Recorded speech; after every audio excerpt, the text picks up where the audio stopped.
Good morning, everybody. I'd like to call to order the December 3rd, 2024 meeting of the Santa Barbara County Board of Supervisors. Madam Clerk, can we get a roll call, please? Supervisor Nelson. Here. Supervisor Williams. Here. Supervisor Capps. Here. Supervisor Hartman. Here. And Chair Lavanino. I'm here. This time, please stand and join the board in pledging allegiance to the flag. Ready? Begin. I pledge allegiance to the flag of the United States of America and to the republic for which it stands, one nation, under God, indivisible, with liberty and justice for all. All right, next item of business is the approval of the minutes from the November 5th, 2024 regular meeting. So moved. Second. Moved and seconded. All those in favor? Aye. Any opposed? Passes unanimously. Next item of business will be our CEO's report. CEO, what is it? Assistant. Okay. Wade Hort. Thank you, Mr. Chair. This morning, I have an update on the work to resolve the encampments in the Santa Maria riverbed. Work initially started more than a year ago when Community Services Department Homeless Assistance Program initiated efforts to address the more than 100 large encampments sheltering approximately 150 individuals in the Santa Maria riverbed area.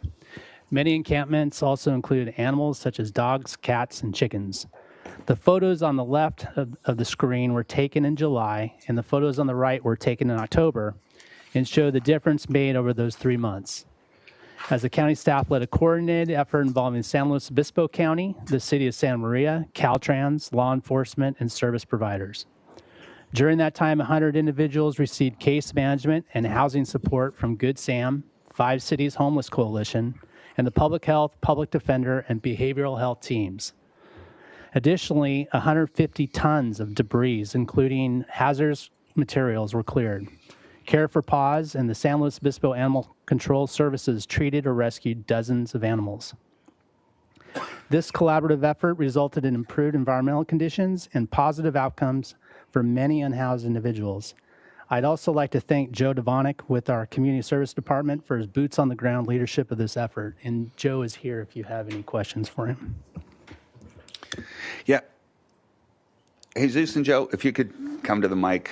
I don't have any questions, but I just want to say this was an issue that was plaguing Santa Maria and the entire community for over a year. I mean, this was such an eyesore coming over the bridge. It was kind of depressing coming back from San Luis Obispo all the time. You come into your city, and this was the first thing that people would see.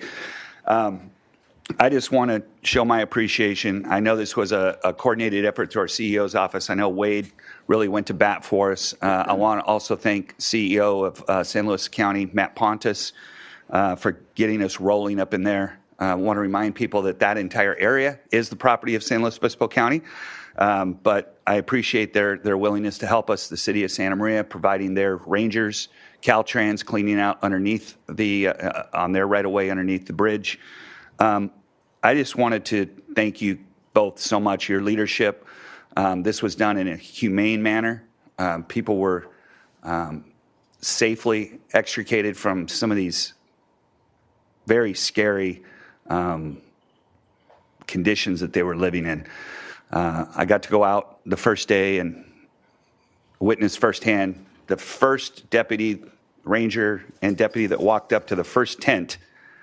As we went to remove somebody, the first thing we heard was, don't reach for that weapon from the deputy. So there was somebody in there with a gun right off the bat. So there were animals out there. There were chickens that needed to be rounded up. It was a Herculean task. And Joe and Jesus, your leadership really made a big difference for the community.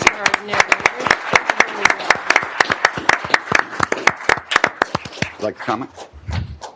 Chair Lavanino, excuse me, and members of the board, particularly Assistant CEO Wade, we appreciate very much those kind remarks, but I would be remiss if I didn't acknowledge that it wasn't the director of the department at the staff level. It was really Joe Devonick. He led the whole effort, organized it, worked with his partners across the river, worked very closely with elected officials that also began to exhibit interest across the river. And we particularly want to acknowledge the work that you did and the work that Supervisor Nelson did. Your support, your leadership, your strong, consistent attention to the progress that was being made was instrumental in allowing us to realize the success that we think we've achieved. We want to also underscore that this is not just a one-off. We hope to continue to pay attention to this, and we will be bringing to the board in a matter of weeks a proposal about keeping an eyes on that river to make sure it doesn't return to the state that was depicted in the photographs. Joe, if you would. Well, thank you, Director Armas, and thank you, Chair Lavinino, and members of the board, and Wade for all the appreciation you're showing me. I just want to thank, as I would also, Kimberly Albers, if she's watching. Thank you for laying the groundwork for this and the funding for this, and Lucille Boss for putting together the structure and the concepts that make all of this happen. I was proud to get out there and lead it, but it certainly could not have happened without their brain work and their determination. So I just want to thank them personally as well, and wish they were here. Yeah. Supervisor Nelson? Yes, thank you, Chair Lavinino. I just want to go back to about a year ago when this process started. I was pretty involved in it, and because I had been really involved in the Lompoc riverbed cleanup back when I was a chief of staff, and so I was really interested in the approach that we take and how to solve this problem. And like some of us elected officials do, we start to micromanage projects. And Joe at that time said, let me handle this, and I was concerned. I said, well, then who's going to be responsible if this doesn't work out? And Joe said, I will be. And I mean, that amount of extreme leadership and ownership is something that I should think needs to be really looked at in this county and brought up. That gave me comfort as an elected to just take a step back and make sure I gave you the resources, or I worked at the lobby to make sure you had the resources necessary to make the project successful. And you absolutely delivered. And I think it's just a real tribute to a team effort. I can't stress enough the fact that almost none of these parcels were in the county of Santa Barbara, but yet we knew that these were our residents that were now living in San Luis Obispo County, and they needed help, and these impacts were our impact to our residents. So instead of passing the buck like a lot of other governmental agencies typically do, Santa Barbara County stepped up. I think I might have the number right, but I think the resources that went into this project, 80% of those were from County of Santa Barbara, our organization. Yes, we had partnerships and help and from the city of Santa Maria and San Luis Obispo County, but that's an extreme amount of investment that we all made in that at this board. And so I want to just thank Joe and Jesus and their team. I want to thank the CEO, and I want to thank my colleagues for continuing to support this. Without the five of us working together, this wouldn't be possible. And I think the lessons that we should learn from Lompoc were when we did the original riverbed cleanup there was that we walked away when we were done. And I think that it's going to take ongoing diligence and set the new norm, is that this is what the expectations are, and hopefully through that we can have ongoing success in that area. So thank you. Supervisor Hartman? Well, I think another lesson that we learn is you've got to have a place to offer people to go. You can't just be pushing them around from one place to another. And for that, I think it took tremendous courage for Supervisors Lavinino and Nelson to stand up in a community where people really hadn't seen a success and really thought the only solution was to push people around. It took a lot of political heat to create Hope Village, but I believe that is what enabled us to along with other shelters and opportunities that are available, but that really made this river cleanup possible. And I contacted Joe several times over the last several months, and he was always in the riverbed. This was hands-on hard work. He really did take personal responsibility for this, and it's been an extraordinary effort. I hope people are seeing a change in our county. I do. When I take the train, when I drive the freeway, we are making a difference. But I would say there's one place left that really desperately is a humanitarian crisis. And we need to work with the city of Lompoc and the residents of Lompoc, because what's happening in the Santa Ynez River is unconscionable. And we just can't stand by any longer. And I know you're as committed as I am to take this success and help them understand that they too can have a picture like that. So thank you from the bottom of my heart, because it gives us all a sense of accomplishment and a great sense of hope. Yep. Thanks a lot. Thank you. Appreciate it. All right. Is that finished CEO's report, or we got more to go? We have more to go. Man, So, we're just rolling. Let's go. on a more seasonal note, the county is sponsoring the Unity Shop and the Marine Corps Toys for Tots Toy Drive, where county employees and the public may donate new unwrapped toys. Collection bins are located in the County Administration Building in Santa Barbara and Santa Maria through December 18th. Collection boxes are also located at county fire stations. Executive Director of the Unity Shop, Angela Miller-Bevan, is joining us from the hearing room in Santa Barbara to say a few words.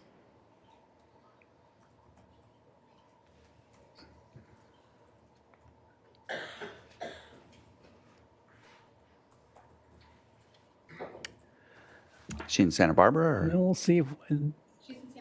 Okay. Okay. And if we can get Santa Barbara on the screen here in Santa Maria. Can you hear me now? There we go. Sure. Go ahead. Yes, we can. Thank you. Thank you for having me today. I just want to tell you how grateful we are for your continued support over the years with our Toys for Tots program. The gifts that are collected go to well-deserving young children in our community, and we're just blessed to have such a giving community. And thank you for bringing up about Lompoc and getting them some help, because we also have opened a Unity Shop in Lompoc. So we are continuing on with helping others in Santa Barbara County. So thank you very much. Thank you. And today, the board would like to contribute to the drive, and all these toys will go to low-income needy children in our community. Thanks, Wade. So, Doss, you want to talk about your gift? Sure. This is a school bus, and it, I believe that you vote every day with how you spend money on what kind of world you want to live in. So it's made in USA, so workers get paid good wages. It's fully recycled plastic, therefore using less carbon emissions. Uh-oh, let me look at my box. It's also just from, you'd think a made in USA little toy is hard to find.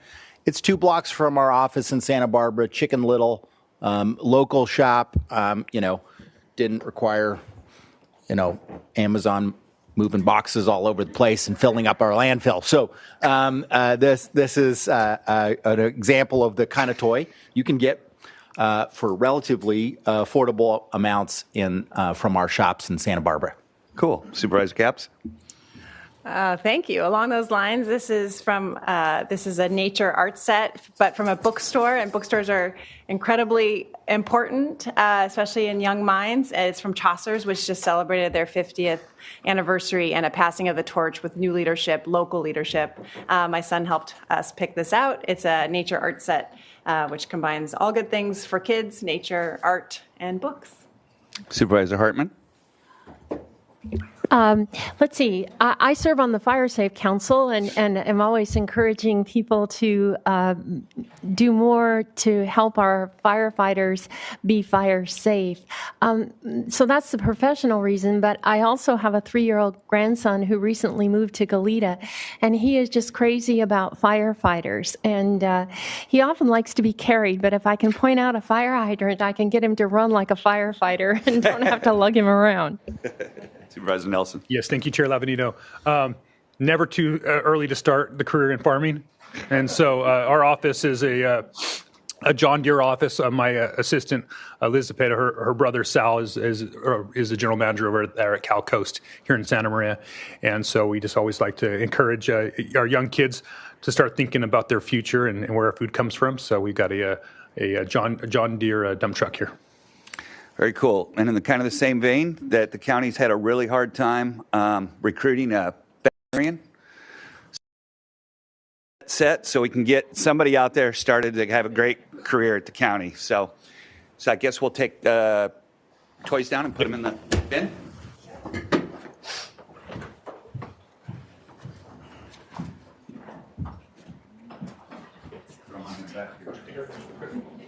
Oh, we got to get a photo. That's right.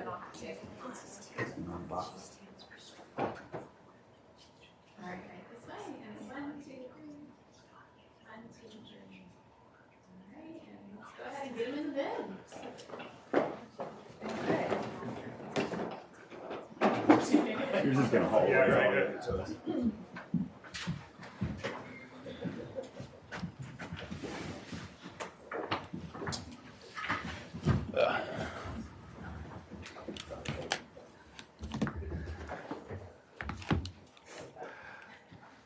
Okay, now I'm very curious. What would a county council gift? What was that? It was a very strong Disney princess. Oh, strong Disney princess. Right on. Okay, very cool. All right. Yeah, what were you expecting? Like she would give law books for Christmas? Yeah. Free legal advice. Yeah. So, CEO Assistant CEO Horton. Put the two names together. Is that the end? We're done. Okay, we're done. Sounds good.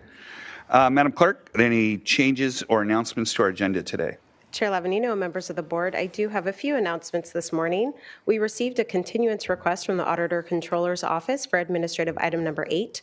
Administrative item number 8 is regarding the AB 1600 mitigation fee annual report for fiscal year 2023 through 2024. The Auditor Controller's Office is requesting a continuance to the December 17th, 2024 meeting in Santa Barbara. And with no request to speak on this item, the approval of the continuance can be added to the balance of the administrative agenda. Additionally, we received a withdrawal request from the General Services Department for administrative item number 27. Administrative item number 27 is regarding an agreement with Iron Mountain for countywide document shredding services. And with no request to speak on this item as well, this withdrawal of the item can be added to the balance of the administrative agenda. Additionally, we have a correction to be announced from the department on administrative item number 50. Administrative item number 50 is from the Public Works Department, Board of Directors, Flood Control, and Water Conservation District. It is regarding a second amendment to the Agreement for Services of Independent Contractor for Maintenance of Revegetation for the Santa Maria River Realignment Project, and this is in the 5th District. And the correction should be reflected in Recommendation B to read authorize an increase of $40,000 to the contingency amount of $27,000 to a total contingency amount, and this should read $67,000 to the agreement with Enviroscaping Inc. And lastly, for the Board of Supervisors, methods of participation and to provide public comment on general public comment or an item on the board's agenda, please see page 2 of the agenda. Individuals that would like to provide verbal public comment may do so via Zoom by registering in advance via the link available on page 2. If you have any questions, please contact the clerk of the board's office at area code 805-568-2240. Again, that number is 805-568-2240. And that concludes my announcements for today. Okay, thank you very much. Next item of business is the administrative agenda. Would any board members like to pull any items from the agenda? Supervisor Hartman. A31. 831. Supervisor Nelson? None? No. Supervisor Williams? A17. 17. Got it. Okay, Madam Clerk, do any members of the public wish to pull any items from the agenda? Chair Lavanino, members of the board, we have 14 requests to speak. Administrative item number 58. Yep. Okay. Okay, so I'll now entertain a motion to approve the balance of the administrative agenda, except for A17, A31, and A58, with the continuance of A8 and the withdrawal of A27, and the changes to A50. Second. Moved and seconded. All those in favor? Aye. Any opposed? Passes unanimously. Okay, the next item of business will be the resolution.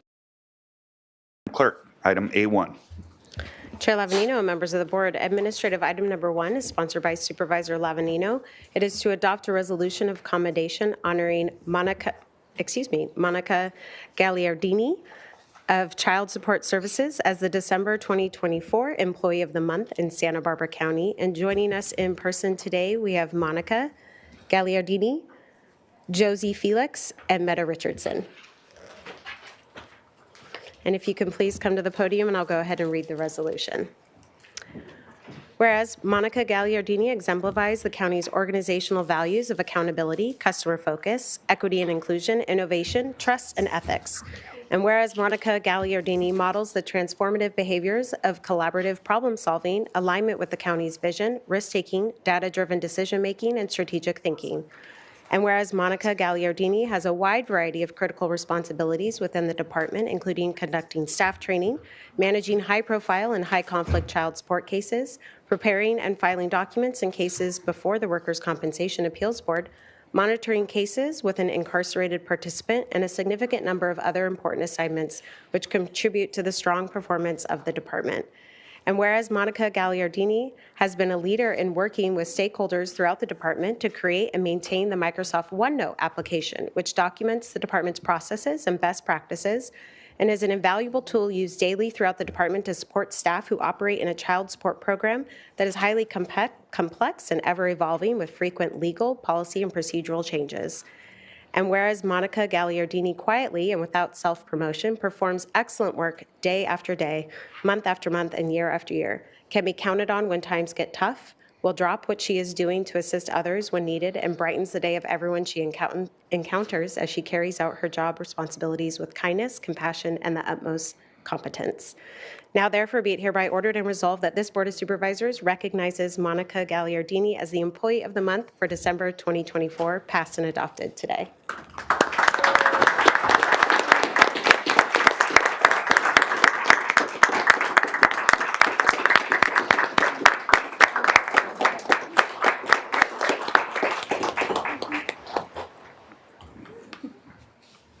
Good morning, Chair Lavinino and members of the board.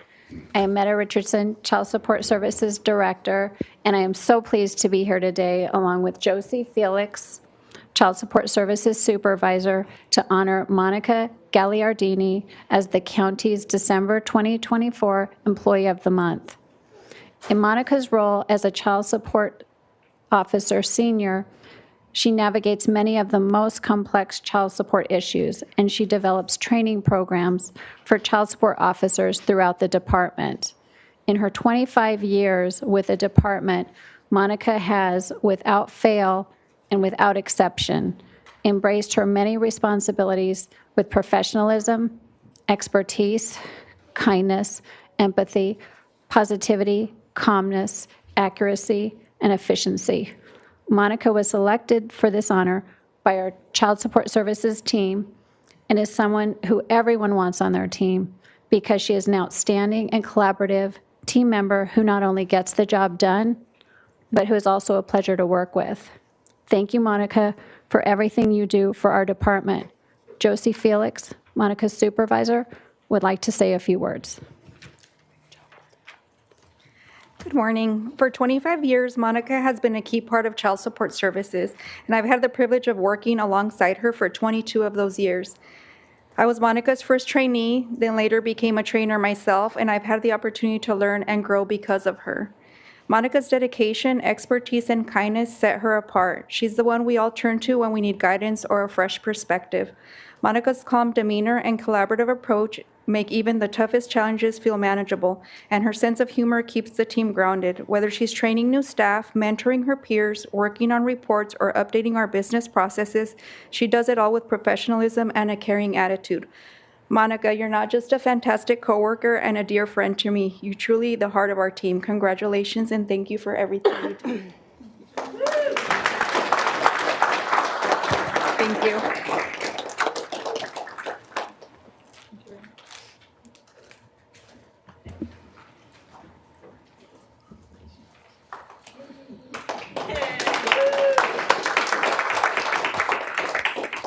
Madam Clerk, A2.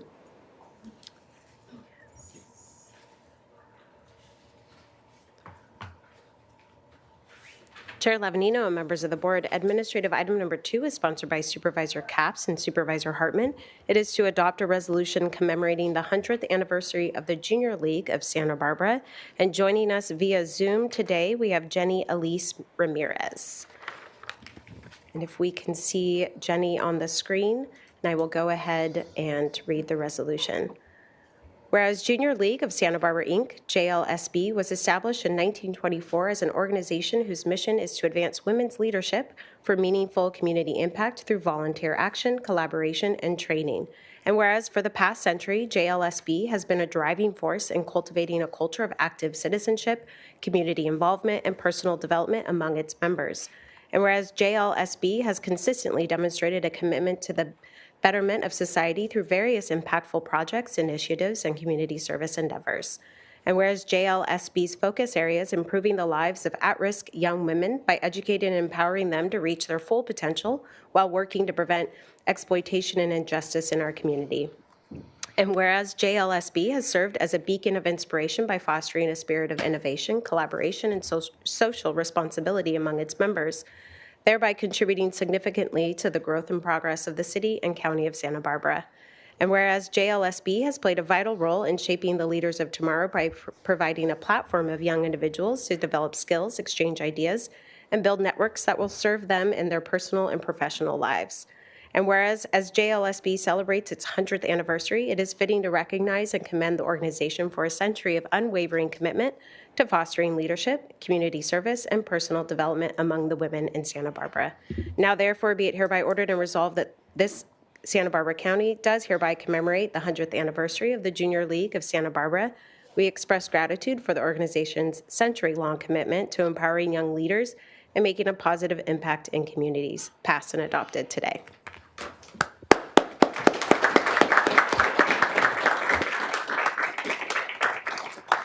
Thank you so much, Chair and members of the board. I am Jenny Elise Ramirez, the current president of the Junior League of Santa Barbara. The Junior League of Santa Barbara is an organization of women whose mission is to advance women's leadership for meaningful community impact through volunteer action, collaboration, and training. We did start in 1924, so we are extremely excited to be celebrating our 100th year. We partner with many local nonprofits, helping them further their missions, reaching more and more people. One of those partners is an organization called 4 Kids, 2 Kids, and together we work to create a safe place and help support survivors of trafficking. In 2018, we facilitated the opening of our Safe House, which is a 6-bed shelter for girls 12 to 18. We have served 177 girls since inception, which is wonderful. In 2020, we facilitated the opening of Living Arrows, which is a 2 6-bed shelter, one for boys and one for girls, ages 18 to 21. And since inception, we have served 81 boys and girls. Another very exciting thing about this year is the Junior League is excited to be giving away $100,000 for the 100th year to our community through our Community Assistance Funds grants. These are grants that we award to local nonprofits. This is a program that started in 1988 with an average of 5 to 10K given out each year. And this year we are giving 10 times more that with a lofty goal of $100,000. So please let every nonprofit know to apply for those grants. The Junior League of Santa Barbara has always believed in the transformative power of action. By addressing today's challenges, we are laying the groundwork for a future that reflects the values of compassion, inclusivity, and progress. I'm so proud to be the president of this incredible organization of changemakers. Together, we are proving that when we empower the present, they lead, thrive, and shine. Thank you all so much for recognizing the Junior League of Santa Barbara for their 100 years of service to our beautiful Santa Barbara community, and I cannot wait to see what we can accomplish in the next 100 years.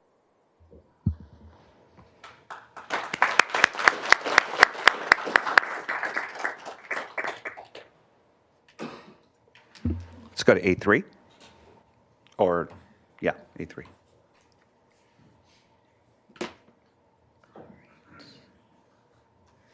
Chair Lavanino and members of the board, administrative item number 3 is sponsored by Supervisor Capps. It is to adopt a resolution proclaiming the month of December 2024 as National Impaired Driving Prevention Month in Santa Barbara County. And joining us in person today, we have our District Attorney, John Savernock. And joining us via Zoom, we have Victoria Plasencia. And if we could see Victoria on the screen, and if John and who else you would like to join you at the podium, I'll go ahead and read the resolution. Whereas we reaffirm our commitment to ensuring road safety by preventing impaired driving and increasing awareness about the dangers of driving while under the influence. And whereas from January 1st, 2023 to January 1st, 2024, Santa Barbara County experienced 283 alcohol-related crashes, resulting in 17 fatalities and 344 injuries. And whereas in the first half of 2024 alone, 134 alcohol-impaired driving incidents in Santa Barbara County led to 1 fatality and 24 serious injuries. And whereas the physical, mental, and emotional consequences of driving under the influence can be devastating, leading to injury, loss of life, and lasting impacts on victims and families. And whereas December is recognized as National Impaired Driving Prevention Month because it is one of the most dangerous months for driving around the holidays. And in December 2023, 29 DUI-related collisions in Santa Barbara County resulted in 4 fatalities and 33 injuries. And whereas the goal of recognizing National Impaired Driving Prevention Month is to educate drivers on preventing themselves and others from driving impaired, and to raise awareness about the dangers of driving under the influence of any alcohol or substances throughout the month of December.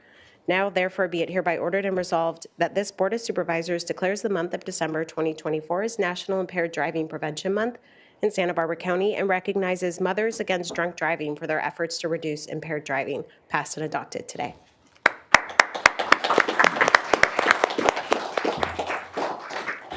Supervisor Capps, through the chair. I know that this is a violent crime that has impacted your family, and I thank you for supporting this resolution. We are all shocked, horrified, angered, and frustrated when we see and read the reports. In the district attorney's office, we feel it profoundly in interacting with the victims who continue to suffer as a result of this preventable crime. As we interact with the officers who are exposed to the horrors that can be wrought by an impaired driver, the devastation to lives, to property, to people, to emotions. I am extremely proud of the ever-burgeoning partnership that the district attorney's office has with Mothers Against Drunk Driving. Because Mothers Against Drunk Driving don't let the frustration win. They continue to give us hope. They continue to emphasize the need to get the message out to avoid this, to avoid those horrible phone calls and visits from law enforcement officers in the middle of the night.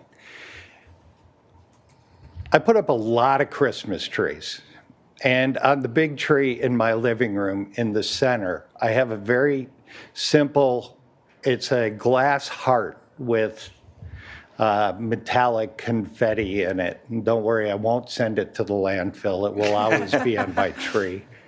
And a simple note from a woman by the name of Victoria Flores, who, when I was in Fresno, was the chair of the local MAD chapter. She is a mother that will forever grieve the loss of her son to an impaired driver. And she manifested that grief by trying to keep other people from feeling the way that she felt on that night and for the rest of her life. And this isn't about threats of prosecution, because I can assure you that's not a threat, that's a promise. The district attorney's office will aggressively prosecute DUIs. We will very aggressively prosecute any impaired driver that hurts or kills someone. But none of us want to go there. It is about the messaging. It is about avoiding it in the first place. Make a plan. The more people that know, the more people are aware, the more people that talk to everybody that you have contact with, the fewer impaired drivers will be out there. And given that every impaired driver is a threat to the life and safety of all of us in Santa Barbara County, if each and every one of us just impacts one person, we have made a significant difference. It is my sincere hope in this season of giving that what we give each other are safe roads so we can enjoy the holidays, so we can provide the necessary services, we can get to work, we can live our lives without facing the risks that impaired drivers give. And for further bolstering, giving me the continued will to continue to fight, I thank the wonderful people at Mothers Against Drunk Driving. Victoria?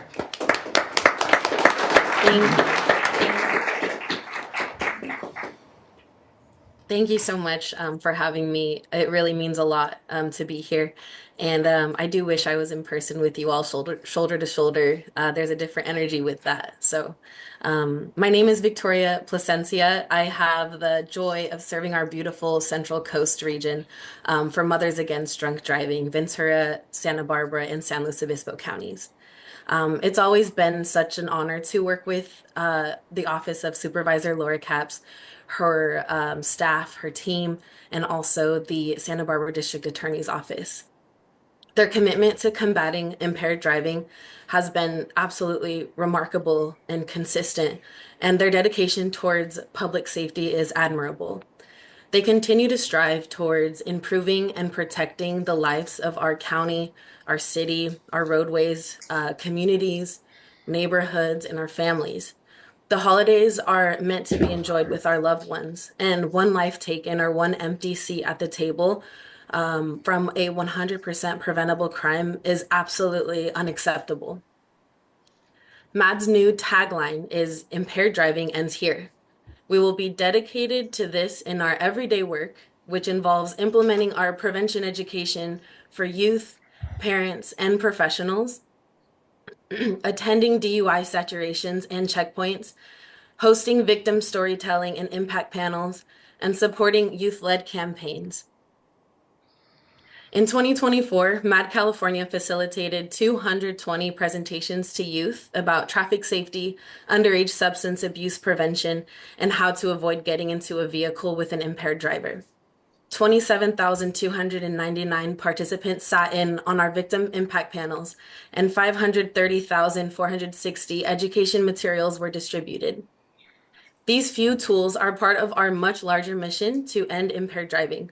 As the holidays are one of the highest at-risk times for impaired driving crashes, this resolution comes perfect timing and will spark awareness, a sense of duty, and accountability for each of us, not just public servants or the folks who are in the industry or elected officials, but rather a responsibility of civilian to civilian, neighbor to neighbor, friend to friend, to create safer roadways so that every person can get to their destination or enjoy the season with their loved ones.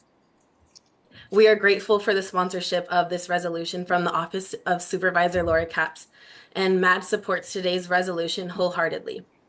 Be it resolved that Mothers Against Drunk Driving hereby accepts the proposed resolution regarding the declaration of December 2024 as National Impaired Driving Prevention Month in Santa Barbara County. Thank you so much. Thank you. Supervisor Capps. Yeah, thank you to our district attorney and his team who have made this a top priority, and to MAD, who represents so many people who've lost loved ones, who've channeled that immense grief and pain into action, because what we're doing today is spreading the word. And this is one challenge that if we just continue to talk about it, continue to beat the drum, everybody makes choices every day that impacts others. And this is one choice as the holidays are upon us with festivities that we can all make that really impacts other people's lives. Just be responsible. There's no reason in this day and age with Uber, with Lyft, with making a plan that anyone has to drive impaired. As the district attorney mentioned, my mom and dad were struck by a drunk driver years ago on Highway 154. Thankfully, they survived. Weeks in the hospital for my father. And it's just taught me a huge lesson of how you channel that pain. And my heart goes out to so many people affiliated with Mothers Against Drunk Driving, because they don't get to have their loved ones at the holiday table this year. So thank you for this resolution, and again to the district attorney for your actions. Thank you, Supervisor. Thank you. Supervisor Hartman. Yeah, I thank you for your impassioned speech about this, and thank you to Matt and to Supervisor Capps.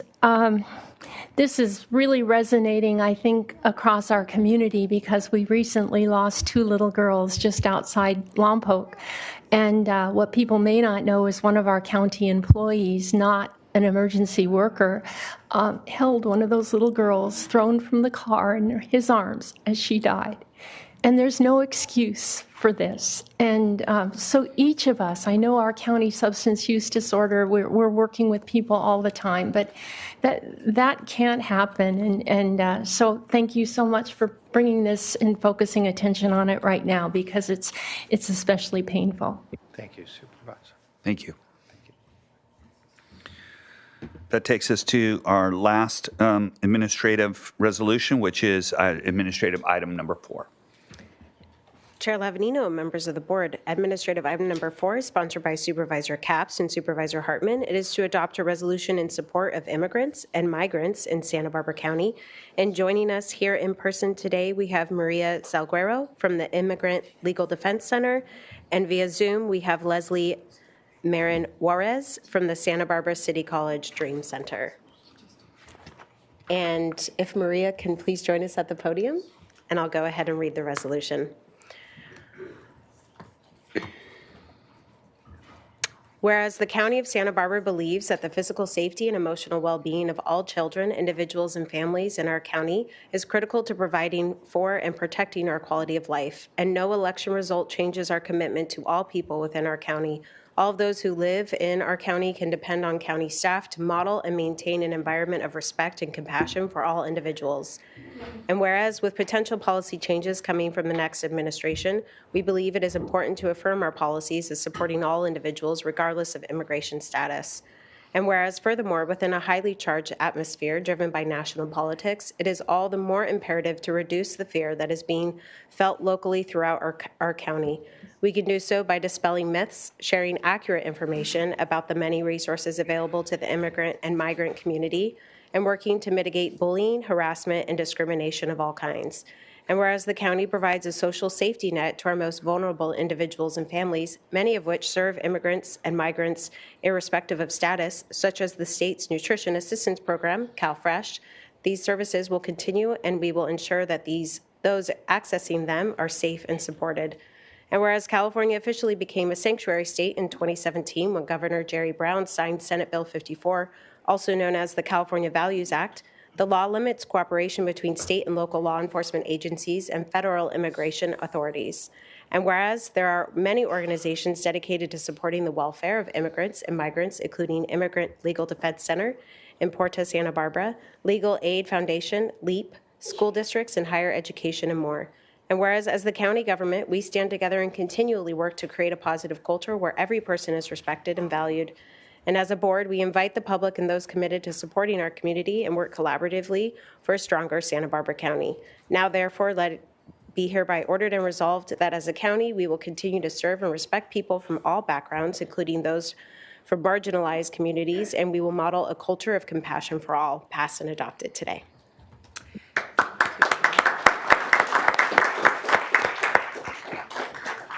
Chair and members of the board, thank you. My name is Maria Salguero. I'm a staff attorney with the Immigrant Legal Defense Center, the ILDC here in Santa Maria.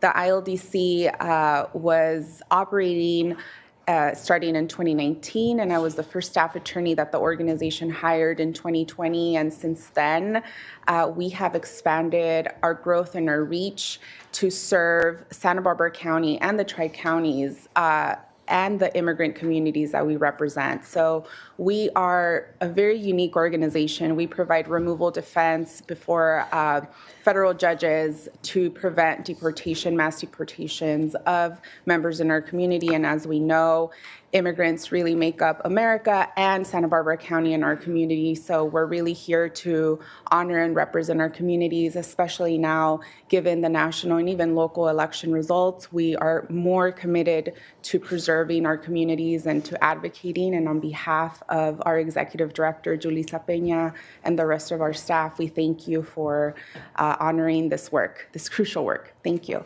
Thank you. Thank you. I think we have people on Zoom. Do we have Zoom? I saw that there was. Yes, Chair Lavanino and members of the board, we have Leslie Marin Juarez from the Santa Barbara City College Dream Center on Zoom. Good morning, Go ahead, Chair Leslie. and members of the board. My name is Leslie Marin. I am the Dream Center Student Program Advisor who has the privilege of serving our undocumented and mixed status students here at Santa Barbara City College. I'd like to take this time to express my deepest gratitude to Supervisor Capps and Supervisor Hartman for co-sponsoring this resolution. This resolution is a beacon of light in challenging times, and it reminds us that when we stand together, we can foster a culture that not only uplifts, but respects everyone. Thank you all so much. Thank you. Supervisor Capps? Thank you, Chair Lavanino, and to our advocates in our community, and to Supervisor Hartman for co-sponsoring this with me. I feel extremely strongly about this resolution. I wrote every word because what we're up against right now is fear. I lived through this as a school board member in 2016, where immigrants from all different types of statuses stopped showing up for healthcare appointments, stopped accessing meals that their children qualified for in schools. Again, we're gripped by fear, by myths, by rumors. So our task right now, we are a nation of immigrants. We are a county of immigrants. Our staff are immigrants, are migrants. Our challenge right now, I firmly believe, is to communicate the accurate information about what rights exist, what programs exist regardless of status, to partner with Congressman Carbajal, who's working on mental health services, to partner with our state representatives. We did an information session, again, I think in our short term right now, between now and January 20th, that explaining rights, making sure everybody has information to the right stakeholders who, and again, I just speak to our county because we touch the lives of migrants and immigrants every single day, the 800 people that work in our social services department, et cetera. So thank you for the opportunity to bring this forward and to the groups that are doing this work every day. We heard from two of them, our schools, our safe havens, our hospitals are safe havens, our churches, places of worship are safe havens. People need to understand what is exactly the situation here as we face very uncertain times. So I appreciate it. Thank you. Thank you very much. Okay, that closes out our resolutions. We'll now take up the administrative items pulled in numerical order. Madam Clerk, can you please read administrative item number 17 into the record? I believe so. What was 17? DOS, did you? DOS pulled 17.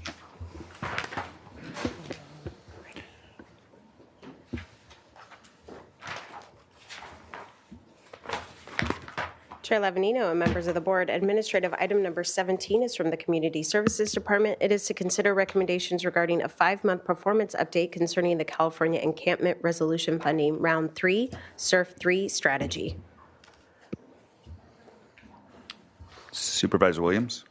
Well, I pulled this because of the recent debate over parking regulations, because I think that one of the most important thing to resolve folks to house and resolve situations where people are living in their vehicle in residential neighborhoods is to empower and make sure this program is working to the maximal efficacy possible.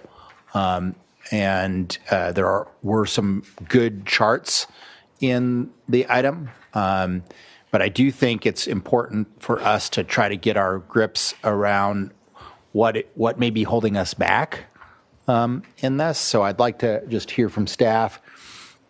In particular, there is some jurisdictions that have individuals that need to be placed in the program but have a lack of sites, and then maybe what in general in the model is holding us back. Is there any changes to the model that staff foresee could open up new spots and new opportunities? Supervisor Williams through the chair, Jesus Armas, Community Services Director, and Joe Desvanek, who's our Deputy Director. A couple of observations. First, we want to acknowledge the good work that New Beginnings is doing. It's remarkable that some 20-year anniversary is showing some results. We, as indicated in the report, we're fortunate enough to be very competitive and successful in gaining a grant from the state that is providing the resources that allows us to support this kind of assistance.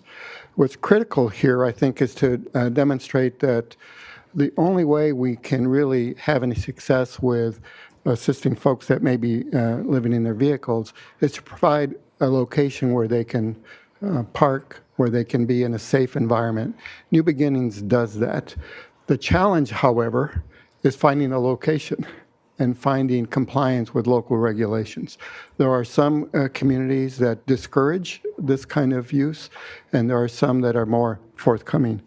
As noted in the report, we have enrollment across the county where sites have been identified. New Beginnings is fortunate in being able to convince property owners to make their parking areas available. However, it is a challenge because there are no funds associated with that. The landlord, the property owner, is effectively agreeing to provide that space at no charge. And that's a hill to climb that can be difficult in particular locations. So we think we need to continue to work with our neighboring jurisdictions to see if there's a mechanism that we can all countywide can endorse that allows this kind of use to take place. Let me invite Mr. Desvanek to speak more specifically about what we're finding out in the field, if you will. Yeah, not too much more to add to that. I mean, having more safe parking locations and available to us in maybe some of the cities would certainly be helpful. Again, we kind of designed the strategy to move forward with or without that because we were never guaranteed that we would get safe parking in certain locations. I mean, the results, just from June now where we have 40 people already entering housing, and I think is a really good start as we're just ramping up hiring and training of folks inside of New Beginnings contract. So in fact, I have Cassie Roach, I think she's on the line. She is the Deputy Director for New Beginnings. If she wanted to make some comments, I would ask her if she wouldn't mind.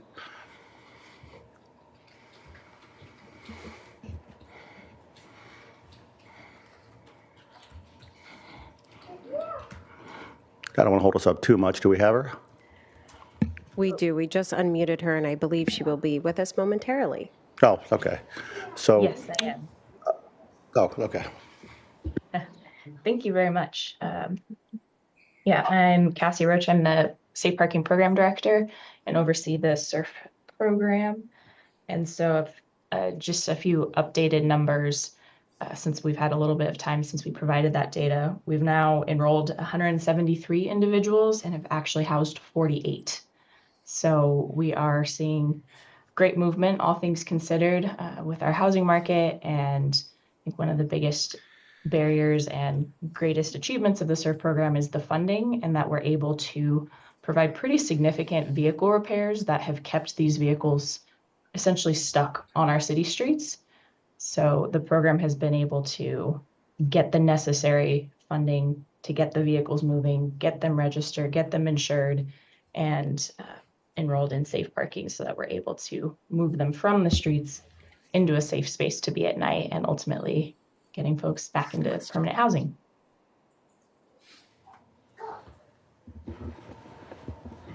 Well, I just wanted to. Oh, thank you, Cassie. First of all, I want to thank New Beginnings and our own staff for really stellar success in this program. The percentage that have been gone on to permanent housing is high. The percentage that has gone on to temporary shelter is decent. The potential for problems is greatly reduced because of the very vigilant oversight provided by safe parking program staff on these sites. But I think more needs to be done, right? If we're going to, if the county is going to choose to make it more difficult for people to park places, we are going to desperately need more of these sites. And so I would just argue that now would be a moment to direct staff on one or both of two paths, right? Number one is we have totally not explored the potential of including some form of compensation for renting a parking lot. These are all donated sites. And because they're overnight in potentially a site that doesn't have high use overnight, the market value is not necessarily very high, but it probably would make a difference. The other is maybe more of a political issue, which is that we have some jurisdictions, including one of our biggest cities, that don't have sites, even though they have a large number of folks who need the services. And so, we have a staff who has gone through with several of your help, a very, difficult process to get to success recently. I think this is the next step. And, so I pulled this because the sooner we get on this, the better. It's winter, it's cold, it's the right time to do it. It's not good for us to wait for another couple months. Supervisor Hartman. Well, first I had a comment, and that was this is a model program that is not only 20 years old, but it was developed here in Santa Barbara County and has become a national model. And I think former Supervisor Susan Rose was a key early proponent, and just wanted to call that out and thank New Beginnings. My second comment is really a question. Where do the current New Beginnings parking lots exist? On public land?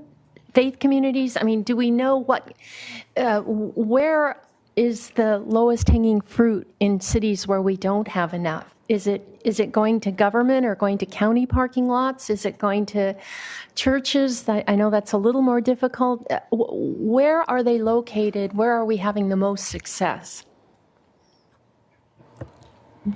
Supervisor Hartman through the chair. Go ahead, Cassie. Go ahead. Oh, okay, my apologies. Yes, thank you for that question, Supervisor Hartman. About 50 to 60% of our lots are faith-based, and the remainder are government-owned, mostly. We have a handful, just a couple business or nonprofits, but the majority are faith-based. And then oftentimes the first lot in a new location is easiest through government partnership. Mm-hmm. And then from there, we can kind of expand into the faith-based community. Yeah, that's really helpful. I know that the Elected Leaders Forum did focus on this and had model ordinances that they provided to the cities, and the cities did, in fact, adopt them, although not necessarily exactly as we had hoped.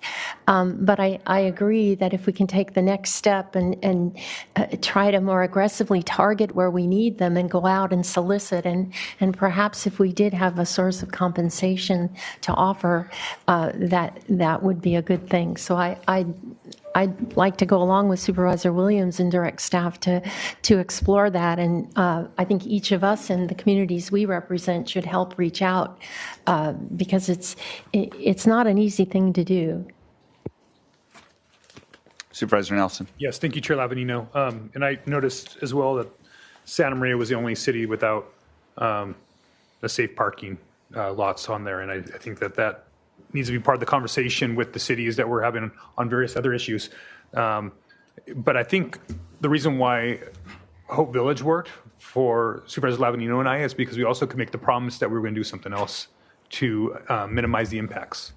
And so, I was a little discouraged after our last meeting where we talked about it and we were resistant on ending parking in neighborhoods and whatnot.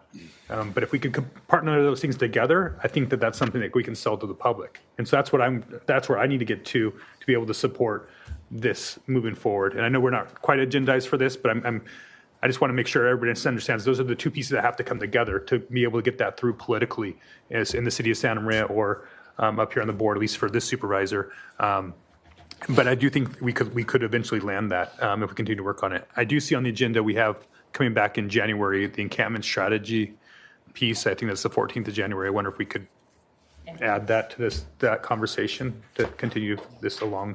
But I will. I hope that Assistant CEO Horton and can continue the conversation with the city of Santa Maria, as this being one of the topics that we're working on with other regional issues that we're trying to resolve with them. Yep, totally agree. Okay, Supervisor Williams?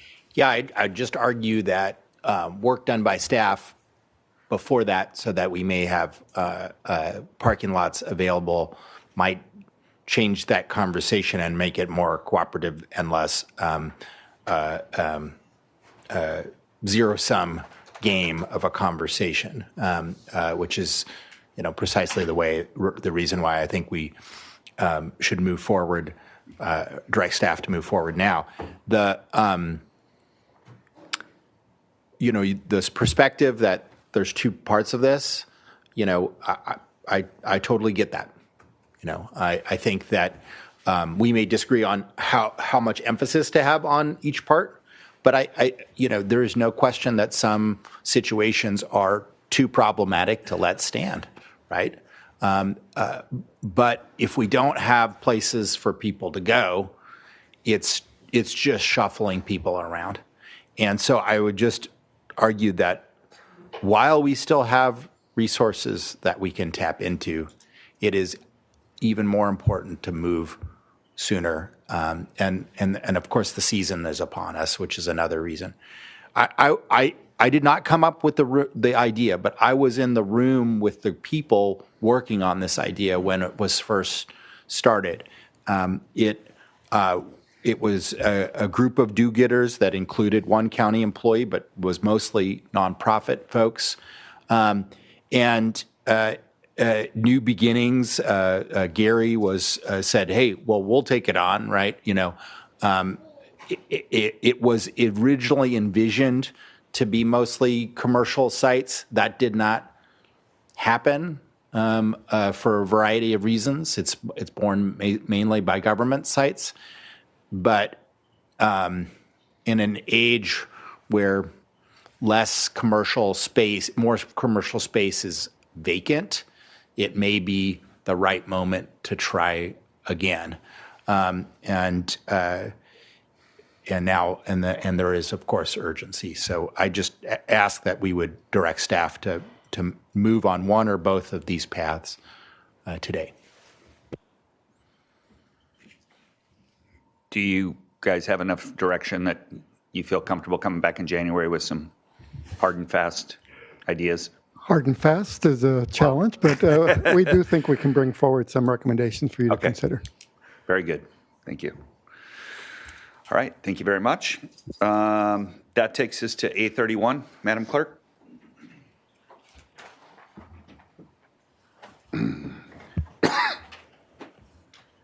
Chair Lavanino and members of the board. Administrative item number 31 is from the Information Technology Department. It is to consider recommendations regarding a countywide licensing service agreement with SHI International Corp. For Microsoft Products and Services Agreement, MPSA, and Server Cloud Enrollment SCE licensing. Supervisor Hartman. Thank you. I brought this up because I just wanted to point out it's a success story. We had IT services and licensing agreements that were really devolved to different departments, and we were paying a lot more money as a result. And so now we have our IT department, and under Mr. Chirgwin's leadership, we now see this, a countywide agreement. However, I did notice that A56 is the sheriff's, and he has his own licensing, and I gather that is common for sheriffs throughout the state, but I do hope we'll do our best to get as much integration as we can. I understand Mr. Chirgwin, actually, when he heard this was going to be pulled, is on the line. So, Mr. Chirgwin, do you have more you'd like to add? Yes. Good morning, Supervisor Hartman, through the chair. I'm Chris Chirgwin, CIO and Department Director for ITD. Microsoft licensing is separated by the organization's domain names. So Santa Barbara Sheriff has their own domain name, which is sbsheriff.org, which is separate from all other departments of the county whose domain is countyofsb.org. And as you mentioned, the sheriff's departments at several other California counties have their own domain. So we are not unique in that respect. The county for the past several years has been utilizing the County of Riverside contract vehicle because they have obtained the lowest pricing for public sector licensing with Microsoft. And both sheriff and ITD, which represents all other departments, we're utilizing that same contracting through those different resellers. And so ITD chose a company called SHI, Sheriff chose Dell. Sheriff has used Dell in the past. When we did the research on the different pricing, we found that really the pricing is extremely close no matter which reseller that we're going with. I think to answer your specific question though about that sheriff has their own domain and the county has the other domain is, there are some technical advantages if we all were under one domain. However, I do understand why sheriff departments do like to do things separate. And that largely is due to they do have strict criminal justice compliancy requirements. And so they like to have the control that aligns with those requirements. And so that's really the primary reason why there has been a separation. It is something that we will continue to talk with Sheriff about and look at the pros and cons down the road. We're definitely aware of it. But I just wanted to address why it is the way it is. Thank you. Supervisor Capps. Thank you. Yeah, just since this was pulled, I did have a curiosity question, just given the price tag. I know Microsoft has most government contracts. Do they have a government rate? Is this a Yes. government rate or? Yes. Okay. All right. This is a government rate. Yeah.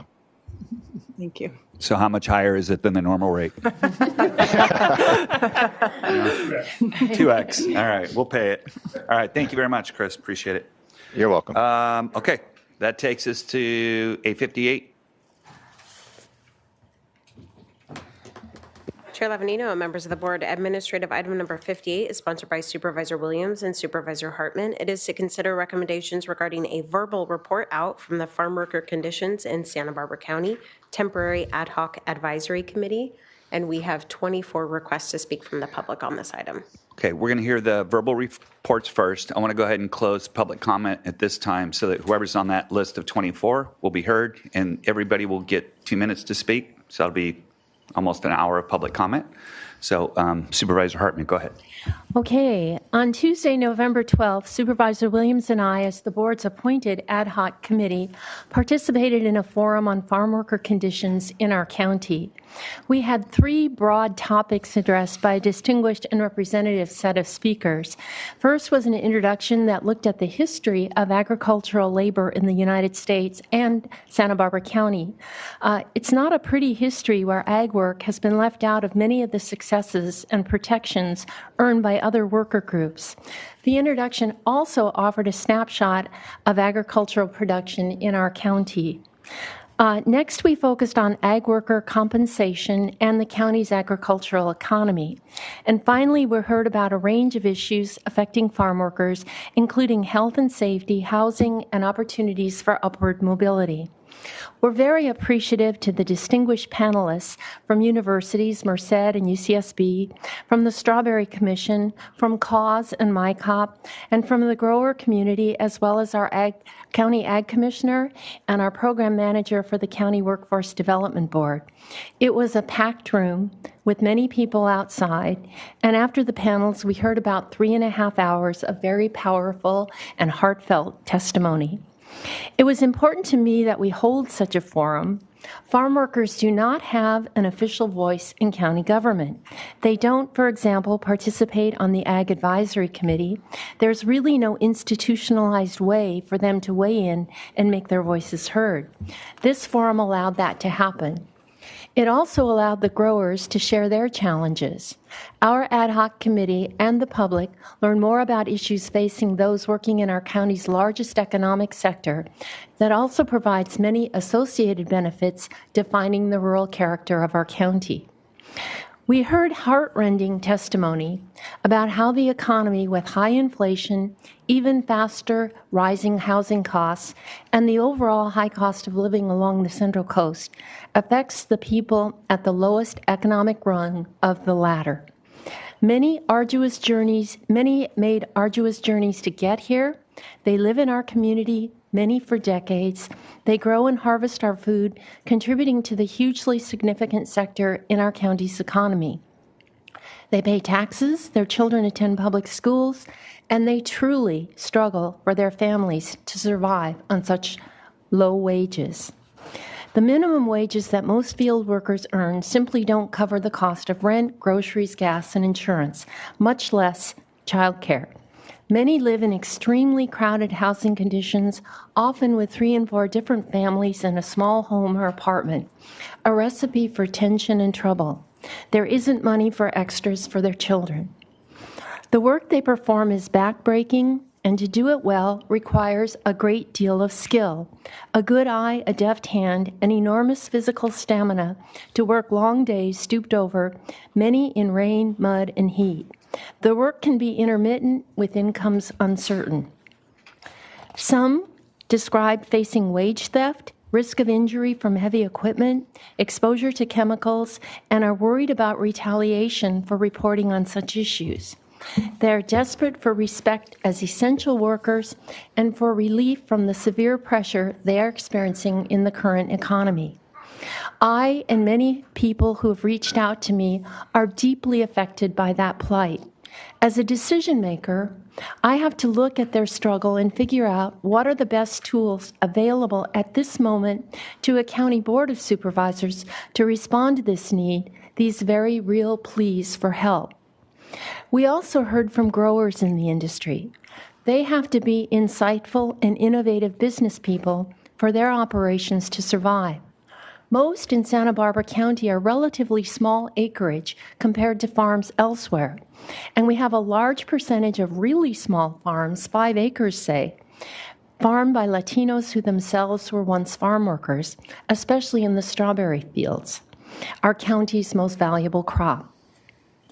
A large percentage of growers do not own, but instead lease the land they farm. This allows them greater flexibility in what they grow so that they can respond nimbly to market changes. They too face high costs of farming on the Central Coast and have been hit by inflation and escalating prices for the cost of production, rent, equipment, plants, inputs, and labor, which can be 50% of the cost of production. The state minimum wage has been gradually rising since 2017 and will go up another 50 cents in January. A 40-hour work week requiring 1.5 times regular pay went into effect in January 2022. This affects growers. Acreage devoted to grapes has been declining in the county, and the strawberry market is highly stressed right now. A key point that food crop growers is that food crop growers function in a national and international market where they don't set the prices. They can't just pass cost increases on to consumers the way that fast food and hotel industries can that operate in more local markets. They get what distributors like Driscoll's say they will pay. And if the prices aren't good enough, they have to go to a different crop when they plant, or they won't pick. They let things just stay in the field and plow it under. The big profits in the industry come higher in the food chain, and those in our county are subject to forces largely out of their control. If there is a great calamity somewhere, it can drive prices up, but otherwise our producers are in direct competition not only with neighboring counties, but with other states like Georgia and other countries like Mexico. Farm workers and our growers are now also facing huge uncertainties about how massive deportations and aggressive new tariffs may affect them. As a decision maker, I have to look at the hardships endured by agricultural workers and also risks that growers are facing and consider what tools a county board of supervisors has to respond. To me, the most logical place to start addressing farm worker conditions is housing. The conversation around housing has shifted dramatically in our state and county over the last several years. Our board actually did streamline our ag worker housing requirements somewhat, but we've lost rather than gained housing in the last 5 years since we changed our ordinance.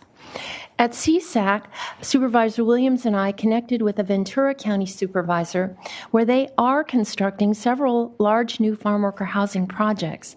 But let me be clear here. Any housing in Santa Barbara County that I would actively promote is for farm workers who live here and their families, not dormitory housing for H-2A workers. Our Ventura County counterparts have invited us to tour these projects along with our P&D director and ag commissioner to learn more about how they have been successful where we have not. I will be eager to find out more about easing permitting requirements and will be proposing that this go to the top of our long-range work plan for the coming year.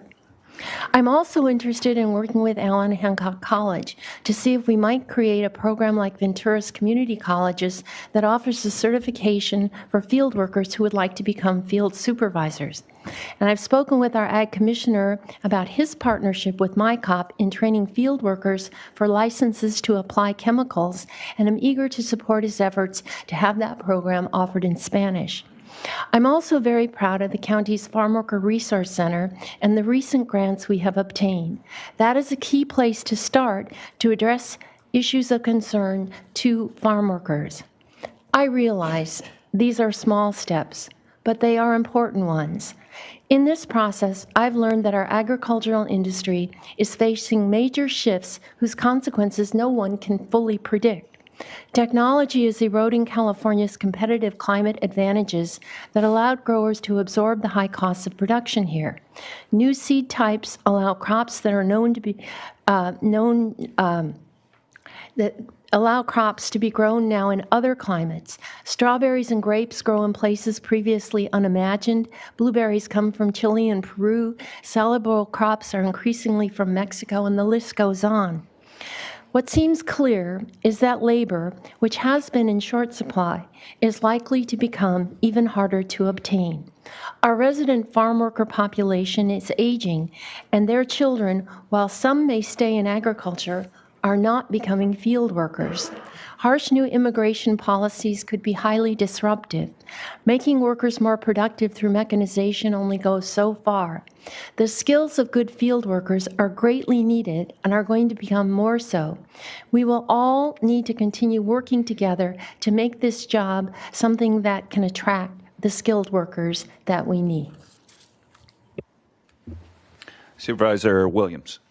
Thank you. I won't repeat the eloquent summary provided by Supervisor Hartman, but I will accentuate the crisis that we are seeing in farm worker communities locally, even more acutely than statewide, simply because of our high cost of living and high cost of housing. But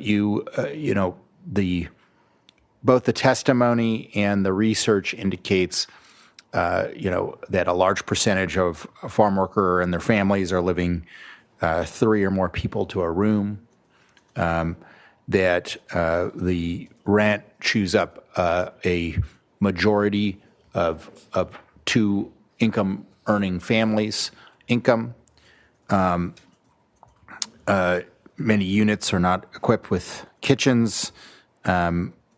We have conditions of poverty in our own communities, and it is likely that things, because of the election, can get worse for these folks. If the federal government changes public health funding ratios that were implemented by Obamacare healthcare reform, we could find it much more difficult, much more expensive to provide the preventative healthcare that we provide. Out of fear, many of these communities are already visiting preventative health care appointments in other counties that have public hospitals in fewer numbers, which will also have dramatic consequences for all of us as emergency rooms get filled up, and it makes life more dangerous for all of us. These stresses are not temporary and are also stresses mirrored perhaps by conditions with some of our businesses. And I guess one of the things that's interesting to me is, I grew up in a divorced family. My biological father, he's a great guy, but he was a DJ, and he would spend sometimes years doing farm work and avocado, and there wasn't a whole lot of money on the table, right? Picking avocados. My stepfather was an IBW electrician, right? And I think it's interesting to compare. This was cited by a couple of the speakers, the history of construction and the history of farm work. Much of it both beginning as unskilled labor. Construction is something that everyone in my family that was a skilled trade worker wanted for their kids, right? That even if you started as an unskilled person in construction, you could rise into skilled labor and have a middle-class family and middle-class life. Every farm worker parent dreams of their children not being farm workers, but anything else. And that is in itself, a sad statement. We heard testimony that makes it clear that our community treasures our agriculture for the food and goods it produces, for the character it brings to the community, to the values of self-sufficiency and sustainability that it installs. But the hearing left me with a profound worry that we are not in a sustainable path to preserve both ag workers and agriculture in our community. Researcher out of UC Merced, Dr. Cosi Leon, presented information that indicates that a quarter of farm workers experience retaliation, sometimes low-grade retaliation like reduction of hours, but retaliation for asking for higher wages or better conditions. And that a almost as high percentage, I think 19%, have experienced wage theft at some point in their career. We also see stress in the industry. We have a lack of workers. We have lower rates of immigration that provides the majority of those workers. And what is, I've come to the conclusion of is wages are going to have to rise at some point, because you can't get a situation where you get less labor and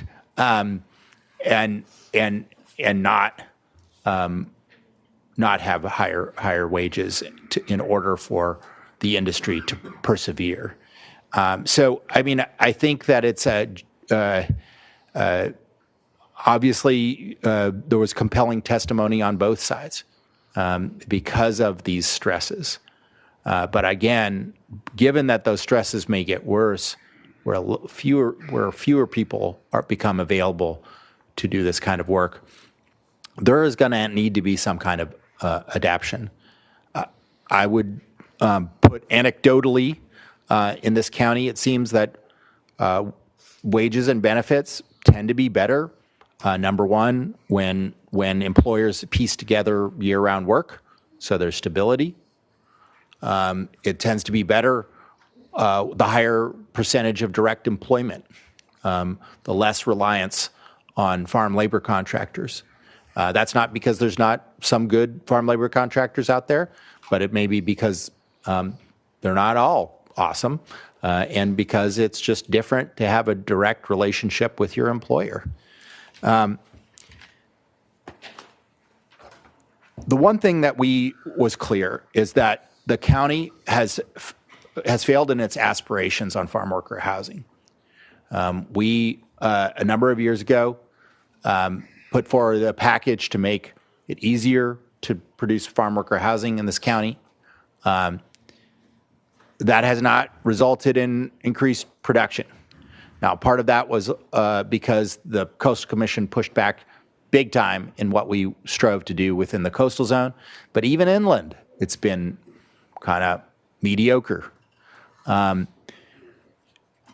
Next door, we have a jurisdiction that's been successful in producing more farm worker housing. So Joan and I do plan on touring and giving a recommendation for the December 17th hearing of prioritizing farm worker housing on the long-range development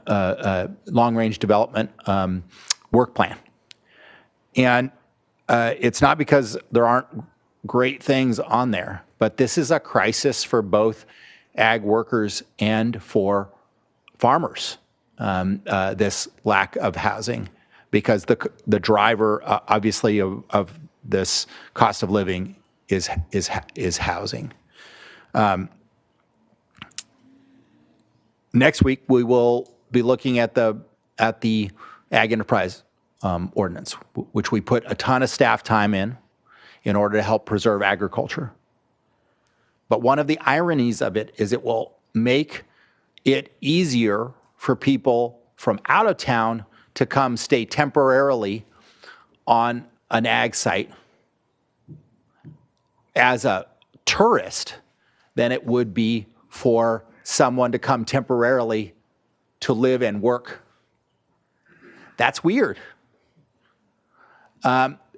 We need to prioritize the people who live here and work here, and so Supervisor Hartman and I do plan on bringing something for you to chew on.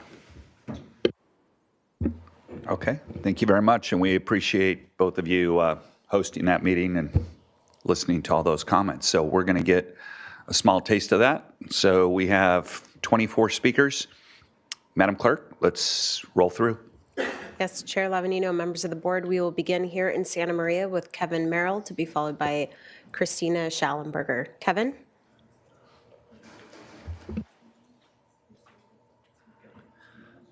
Thank you, Mr. Chair. I'm here today representing the Farm Bureau, not only the County Farm Bureau, but the State Farm Bureau as well. And I've been a grower here in Santa Barbara County for over 50 years, which is a little sobering to say that.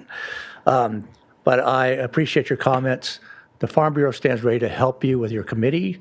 I think we could expand that and add more growers to it and get a real overall picture of what is really out there, because it's a very challenging set of circumstances for not only the folks that we rely on, that work for us, that we respect greatly, but also for the farmers that are here. You made the comment that at some point the wages have to go up. They don't. You can get blueberries from Peru. You can get lettuce from Mexico. You can get stuff from Argentina. We get wine from France and Australia. It doesn't have to come from here. And if we can't afford to grow it, it won't. Just like drive up down 101, you see all the grapevines coming out. Those aren't going in anytime soon. And those people that were working on those vineyards for us, I have tried to move to other vineyards, but I can't move everybody. And so the economic reality is I'm not sure where they're going to go. You also made the comment that a farm worker doesn't want to have his son or daughter continue on in farming. I'm in the same boat. My son just graduated from Fresno State. He's an 8th generation Californian. He really wanted to be in production agriculture, and I cannot tell him to do that because our industry is in such turmoil and uncertainty right now that he is right now looking into becoming into ag insurance business because it's simply stressful. I mean, look at my white hair. This is 50 years of every time you get to this time of year, you wonder if you're going to be able to pay the bank. You wonder if you're able to keep the people that you treasure that work for you will come back next year. Thank you, Kevin. And That that's is your tough. time. So my comment is we'll help you with that. You want to expand that committee, we're here to help. Thank you. We will now go to Christina Schallenberger to be followed by Russell Dottie. Christina? Good morning, and thank you, members of the board, for allowing me the opportunity to speak this morning. My 20-year-old daughter will be graduating from Allen Hancock this month. She currently works full-time on the night shift as a caregiver, and over the last month has been spit at, had urine and feces splattered on her, and has been punched in the face by a patient. She does not make anywhere near $26 per hour. I'm not suggesting that her position is better or worse than those of our farm workers. I'm simply highlighting that there are so many good people in our community who work really hard to make a living in a less desirable entry-level position for small businesses. Fragmenting the minimum wage by industry will not solve the problems our neighbors as a whole are facing, such as high housing costs, access to affordable childcare, and high grocery and utility bills. Alternative solutions to a minimum wage increase could include removing barriers to build additional housing or permit temporary housing. Once the housing shortage is addressed, rents will decrease. Explore ideas for a county-run childcare facility offering affordable childcare or incentives for private childcare businesses to expand. Develop a recruitment and retention tax incentive plan for seasonal employers who may be able to offer year-round employment if the plan was sustainable. I represent growers in the Santa Maria Valley, and I'm very worried for their ability to continue operating should this ordinance pass. In the 80s and 90s, a grower in Santa Maria was the largest employer in the valley. That's no longer the case. Their census and acreage has steadily declined in the decades since. Labor cost is their largest annual expense. Over the past 2 years, they have found leasing 250 acres of organic ground, roughly the equivalent of 75 farm worker positions, to a fully mechanized grower to be a more sustainable solution for their operations. I'm worried this trend will continue.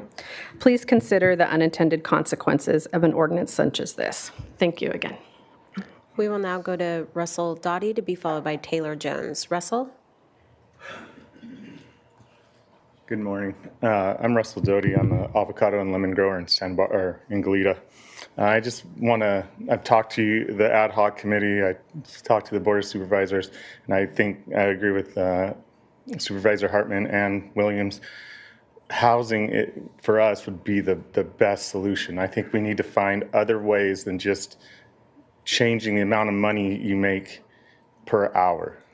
None of my workers make minimum wage. They make well above that. And if I could get them on the ranch, living on the ranch, then that would be a huge raise for them too. So I just propose or would like you to think about, not killing Santa Barbara County's golden goose, or the goose that laid the golden egg. So thank you. Thank you. We will now go to Taylor Jones to be followed by Claire Weinman. Taylor?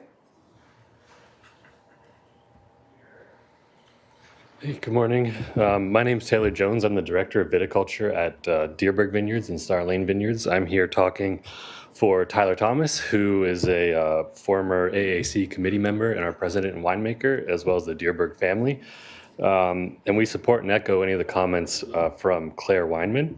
Our operation's been farming in this county for about 30 years now. We grow wine grapes, both production as well as selling to 20, 25 other wineries in the area. We also farm cattle, and we lease to berry growers, all taking place in Santa Maria, Lompoc, San Ynez areas. Any minimum wage increase, let alone $26 an hour, would force us to severely limit our operations, cut off supply from the small wineries we sell to, and probably eliminate several wine SKUs that will be lower price points and smaller margins. The result of this would be a significant reduction of acreage, and our annual workforce would change to repurpose the land to less intensive activities, less labor-intensive activities, at least by 50% or more. According to our research, the data is suggesting that housing costs are driving the proposed wage increases, and that farming entities do not have influence over nor therefore have responsibility for correcting the housing cost crisis, and therefore should not be expected to carry an outsized share of responsibility for fixing the problem. We're surprised that farmworker advocates do not place a greater emphasis on this issue, as it seems to be a place that we're all kind of united. That is, we're united to desire to see our county, who does have a large influence on the housing policy, do much more to alleviate the cost challenges of living and working in this area. Thank you. We will now go to Claire Weinman to be followed by Mary Jorge. Claire?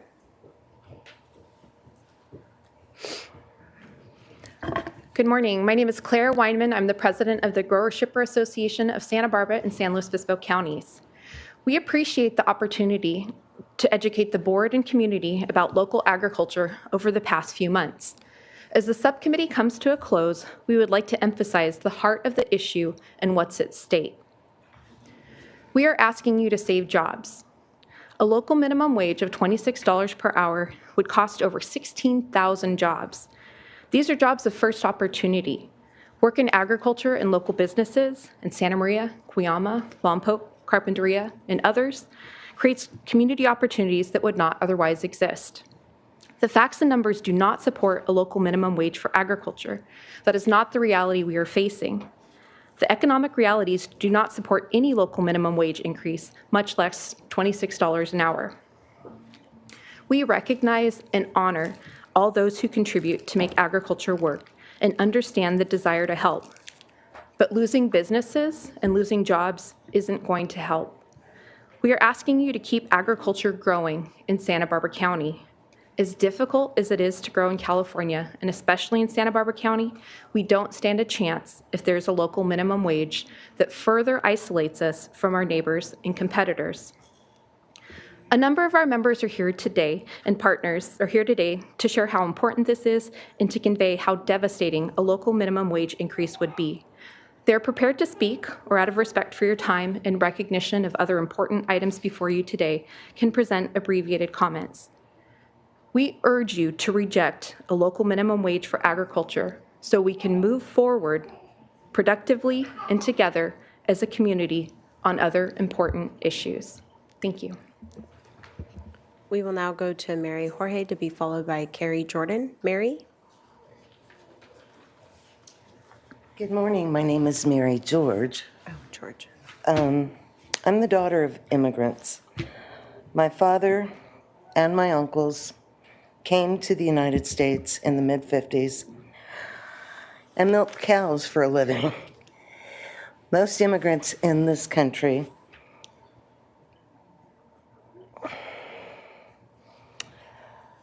okay, let me start. What I'd like to make clear is there's not a single group of immigrants who arrive in the U.S. and don't take on the jobs that Americans don't want to do. Usually it's hard, back-breaking work with a low wage. My parents, aunts, and uncles all followed that path, and by working hard, saving, achieved their American dream. We didn't go out to eat. We didn't stay in hotels. Our vacations consisted of going to the beach. The 14 children born of those immigrant families all have homes now. We've all been educated, and I believe that's what most of the field workers hope for their children, and I've seen it accomplished by many. So I'd just like to say, if you're going to go forward with the $26 minimum wage for one class of workers, decimating that industry, do it to all employees in Santa Barbara County and see what it does to our economy. Thank you. We will now go to Carrie Jordan to be followed by John Jackson. Carrie?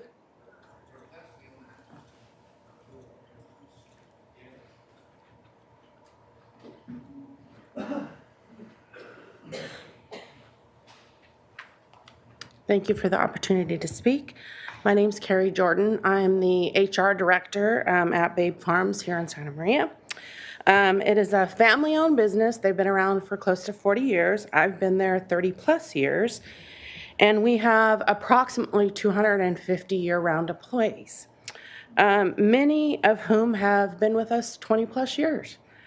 If the county were to adopt this minimum wage, we would not be able to afford our payroll, and we probably wouldn't stay in business. So I urge you not to vote this through, and I just want to emphasize that I support and echo the comments of Claire Weinman, and in honor of keeping time minimum, I thank you for your time. Thank you. We will now go to John Jackson to be followed by Ryan Reed. John? Good morning. Thank you for hearing my comments today. My name is John Jackson. I actually manage several businesses here in the county. One of them is a sales company for many of the farmers here. I also run a cooler that's in Santa Barbara County. We also run an equipment leasing business that's here in the county. I will tell you, without farm workers, we wouldn't have businesses. They are important, there's no doubt about it. I will also say that if you go forward with increasing minimum wage at all, you're going to have a severe negative impact on our business. We don't directly farm, but our businesses will be hurt. You want businesses for people that are second and third generation people. I run those businesses today. And without farm workers, I don't have workers. I don't have my next generation of workers either. So I would encourage you guys to not go forward what I believe is a tax on the ag industry in Santa Barbara County. It's not fair. I also would like to echo what Claire said. I agree with everything that she said. Thank you very much. We will now go to Ryan Reed to be followed by Tyler Akita. Ryan? Thank you. Good morning, Chair and Board. Ryan Reed with Betaravia Farms here. I think others here have already echoed, or I'll echo what others have said regarding the minimum wage concept and the concerns that we would have on the devastating impact that that would have on the economy, on jobs, and on our businesses. I want to echo that and also say I think we heard a ton of extremely valid points a couple weeks ago at the hearing. I spent several hours there, as you all did, and listening to all those comments. I think we have a responsibility, I think the board has a responsibility to really put some work into those issues. We talked a lot about housing. Those are the issues that you identified. Childcare is another one. I am the son of a mom who had a preschool in our house, so I grew up with about 15, 20 kids in my house all the time, so I know the importance of that.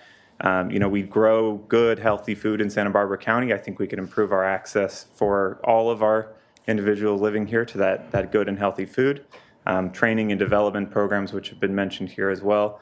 I just think we owe it to everybody who participated in this process to take additional steps in looking at what we can do to work on the underlying issues that we've identified here. With that, I thank you for your time. We will now go to Tyler Akita to be followed by Mark Martinez. Tyler? Good morning, and thank you for your time today. My name is Tyler Akita. I'm a fourth-generation farmer, grower, and shipper in both Santa Maria and San Luis Obispo counties. My story is quite interesting in the fact that being of Japanese descent, my grandparents were actually interned during World War II, came back and were actually able to take back over their farm. Since then, I can proudly say that we still very much employ some of the people that they got to work with. As you expressed earlier, there's a desire to not have father and son, be involved in agriculture. I actually take great pride in the fact that we employ many of those teams on the basis that I believe we've been a good enough employer, been able to stay above minimum wage, and truly provide a good way of life and good living, enough so that there's aspiration for generations to continue in agriculture. I do believe, though, that what's being tentatively proposed on a minimum wage basis will have some significant economic impacts and lead to significant job loss.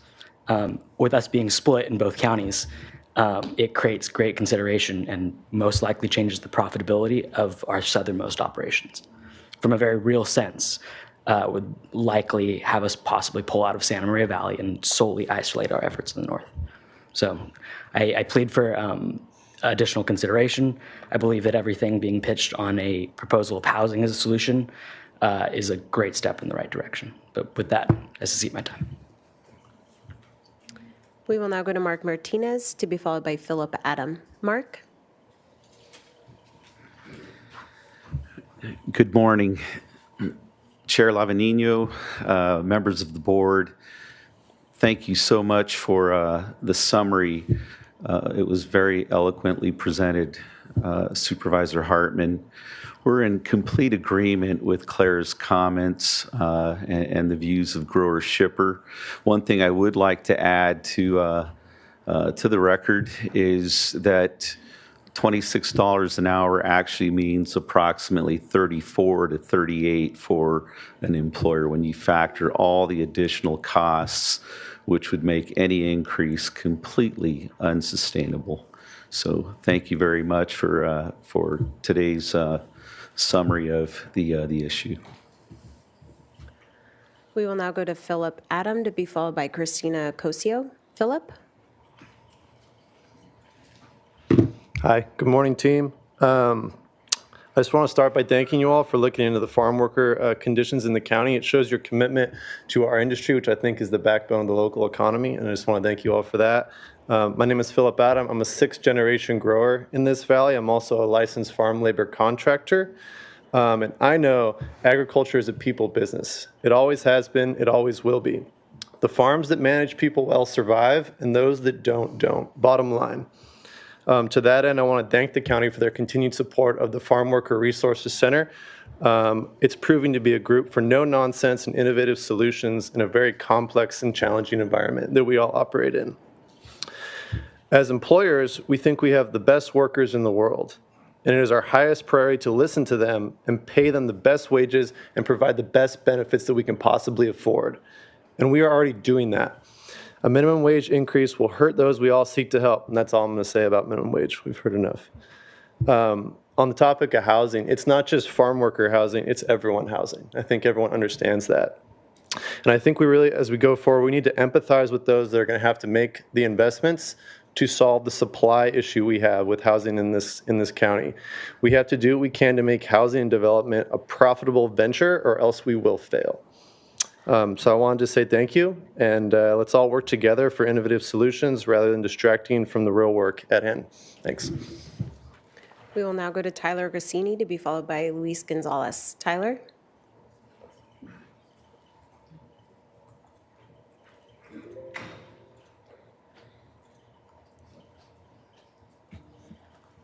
Morning. My name's Tyler Grassini. With Campbell Ranches in Lompoc. My family's been operating in Lompoc since the 1920s. Started off with a dairy and farm support crops to feed the dairy cows, and then it's evolved to what it is now. We grow a variety of fresh vegetables, dry beans, seed crops, and raise beef cattle as well. I'll start by saying I stand behind everything that Claire Weinman said earlier. And along with that, so many family farms like ours are kind of constantly, struggling to stay afloat, especially in a state like California. It's very expensive, a lot of regulation. And then if the minimum wage like this were to happen, we're trying to compete, it's $10 or close to $10 more an hour than the rest of the state. It's unrealistic. There's no way that that works out, especially, produce markets are volatile and just not going to work. And then realistically, I think it's going to lead to a lot of farms in this area just closing their doors, or definitely, backing way down as far as acres and number of employees. And ultimately, the people that, the proponents of this wage increase are wanting to help are going to just lose their jobs, or, so that's all I have to say. Thank you. We will now go to Christina Casio to be followed by Luis Gonzalez. Christina? Good morning. Thank you, Board of Supervisors. My name is Christina Cosio. I am a farm labor contractor for Santa Barbara County for about 20 years now. We hire about 400 plus farm workers each year. I am here to support local farmers. Farming is expensive. As a farm labor contractor, we pass on the expenses to the farmers. Aside from labor and work comp, in the last 5 to 7 years, we have had to pass on added expenses like rest and recovery, overtime after 40 hours, health insurance, and sick pay. If we were to increase the minimum wage to $26, our work comp would increase substantially. The higher the wages, the higher the work comp. When the overtime after 40 hours came into effect, many farm workers lost wages. Instead of working 55 to 60 hours, they are now working maybe 40 hours a week because the employers cannot afford the overtime. Instead of increasing the minimum wage, why not bring back the 60-hour work week? Give the farm workers the chance to at least make up those extra hours that they have lost. They've lost about 20 hours a week. 20 hours of lost hours per week at $16, that's $320 a week extra. That makes $1,280 a month added to their paycheck.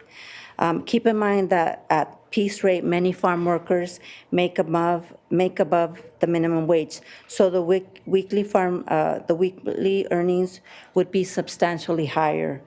In conclusion, farm workers are an important part of our operation. We truly appreciate them, but so are the farmers. We urge you to reject this idea and protect the agricultural sector. And I support Claire Wyman's comments. Thank you for your time. We will now go to Luis Gonzalez, to be followed by Fernando Martinez. Luis? I'll be providing interpretation. Buenos días cada uno de ustedes. Good morning, each and one of you. Yes. Vengo a pedirle que piense un poquito de nosotros como campesinos, ¿verdad? Hablo del caso mío. I'm here to ask all of you to think of all of us and consider us as farm workers. Que soy de parte de los campesinos que trabajo en las uvas, en las fresas, anduve trabajando, fui en el brócoli. Es difícil. I'm one of the farm workers who's worked in grapes, in strawberries, and broccoli. Es difícil el trabajo del campesino porque esté como esté el clima, calor, frío. A veces no comemos, se pasa uno de hambre por el trabajo. It's difficult being a farm worker, as we know, in heat, in cold, in extreme weather. Sometimes we don't eat. Y le digo eso porque es menos lo que nos paga, lo que es pago el mínimo, no nos alcanza para cubrir lo que es la renta, la comida, los biles. And it's difficult because what we're paid, a minimum, isn't enough to pay for rent, for food, for bills. Y le digo eso porque tengo 18 años aquí en lo que es Santa María trabajando. And I say that because I have 18 years working here in what is Santa Maria, working. Y creo que los campesinos se merecen un pago mínimo, lo que es el digno. And that's why I believe that farm workers deserve a minimum wage, a livable wage. Porque como le vuelvo a repetir, no nos alcanza de tanto como las familias. Yo tengo mi familia, yo solo trabajo en el campo, no me alcanza para cubrir tanto como la renta, los biles, la comida, todo se está subiendo. And I say that because, again, thinking about our families, I work to sustain my family, and I don't work enough to be able to pay for rent, for food. It's not enough. Y por eso vengo le doy gracias a usted que me está dando la oportunidad de estar aquí con ustedes, de hablar, ¿verdad? And I give thanks to all of you, again, for being here, for allowing me to be able to speak with all of you. Por eso vengo de pedirle que tomes en cuenta, como los campesinos, merecemos un poquito que nos tomes en cuenta porque escuché de lo que dijeron. And so, again, I ask you, please take us into account. I ask you to consider that. Think about these things. Because as I heard earlier, what you were saying. De los señores que pasaron que dijeron Si se sube lo que es el 26, no es una buena lo que es ganancia para ellos, pero los campesinos sufrimos para ganar nuestro dinerito. Y like we heard from some of the men earlier, raising the wage to 26 wouldn't be profitable for them. But again, we struggle to be able to harvest for them, to make that for them. Y en de lo que es el parte de los campesinos, como ustedes, el lugar que están ustedes necesitaron los votos, cada uno de los que votaron para que usted tengan ese es el lugar que está. All of you here in your seats today needed the votes from the people to be in the place that you are. Y también los también los trabajadores, los dueños del trabajo, también ocupan esa ayuda de los campesinos para sacarles del trabajo. Just like you needed those votes, these growers need the support of farm workers to be able to get that work done. Gracias. Y es por eso como los campesinos también tenemos que seguir trabajando. Si no trabajamos, no van a tener el negocio. Yes. Sin campesinos no hay trabajos. Without farm workers, again, you don't have a business. Thank you. Muchísimas gracias por su atención. We will now go to Fernando Martinez. Thank you a lot for your attention. Fernando Martinez, to be followed by Selena Ramirez. Fernando? Thank you. Good morning, members of the board. Thank you for your attention today. And first of all, I want to thank Supervisor Daz Williams and Joan Hartman for holding the hearing for farm workers. As Joan Hartman said, the voices of farm workers are often not heard in the table. And today and on the previous hearing, you heard a lot from farm workers. My name is Fernando Martinez. I'm a community organizer with MICOP here in Santa Maria.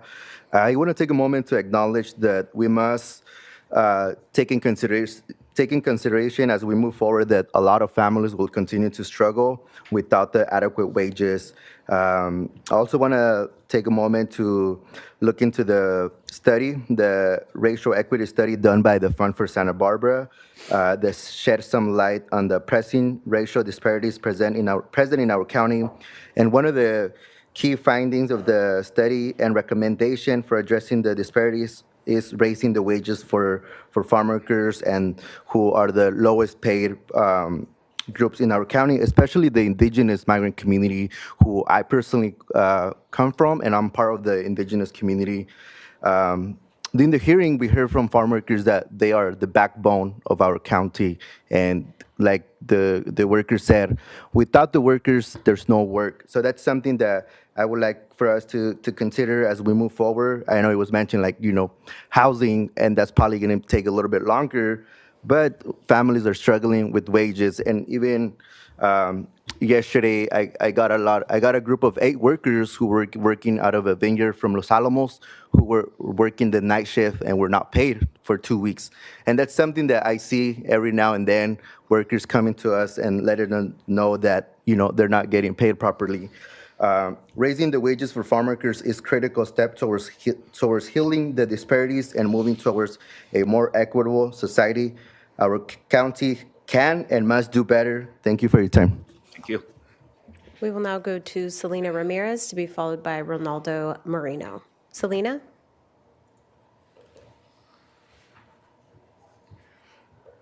Buenos días, mi nombre es Celina y vengo representando a todos los trabajadores agrícolas que no pudieron estar aquí. Good morning, my name is Selena, and I'm here representing all the farm workers who were not able to attend today.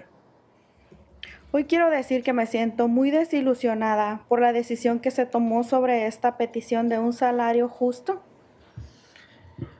Today, I want to say that I'm very disappointed with the decision taken regarding an ordinance for a living wage.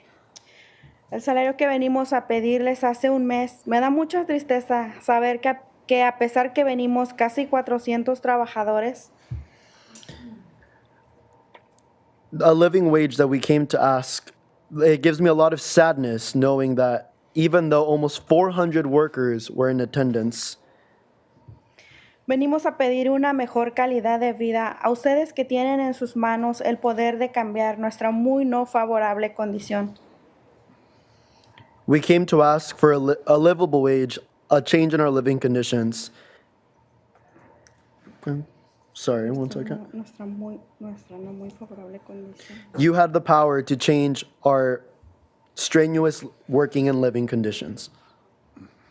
Y pues no se nos dio la oportunidad.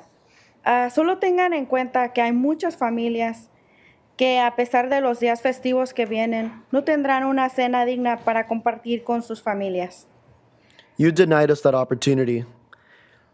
Keep in mind all the families that, even though with the holidays coming up, will not have the ability to have a dignified luxury meal with their families to share.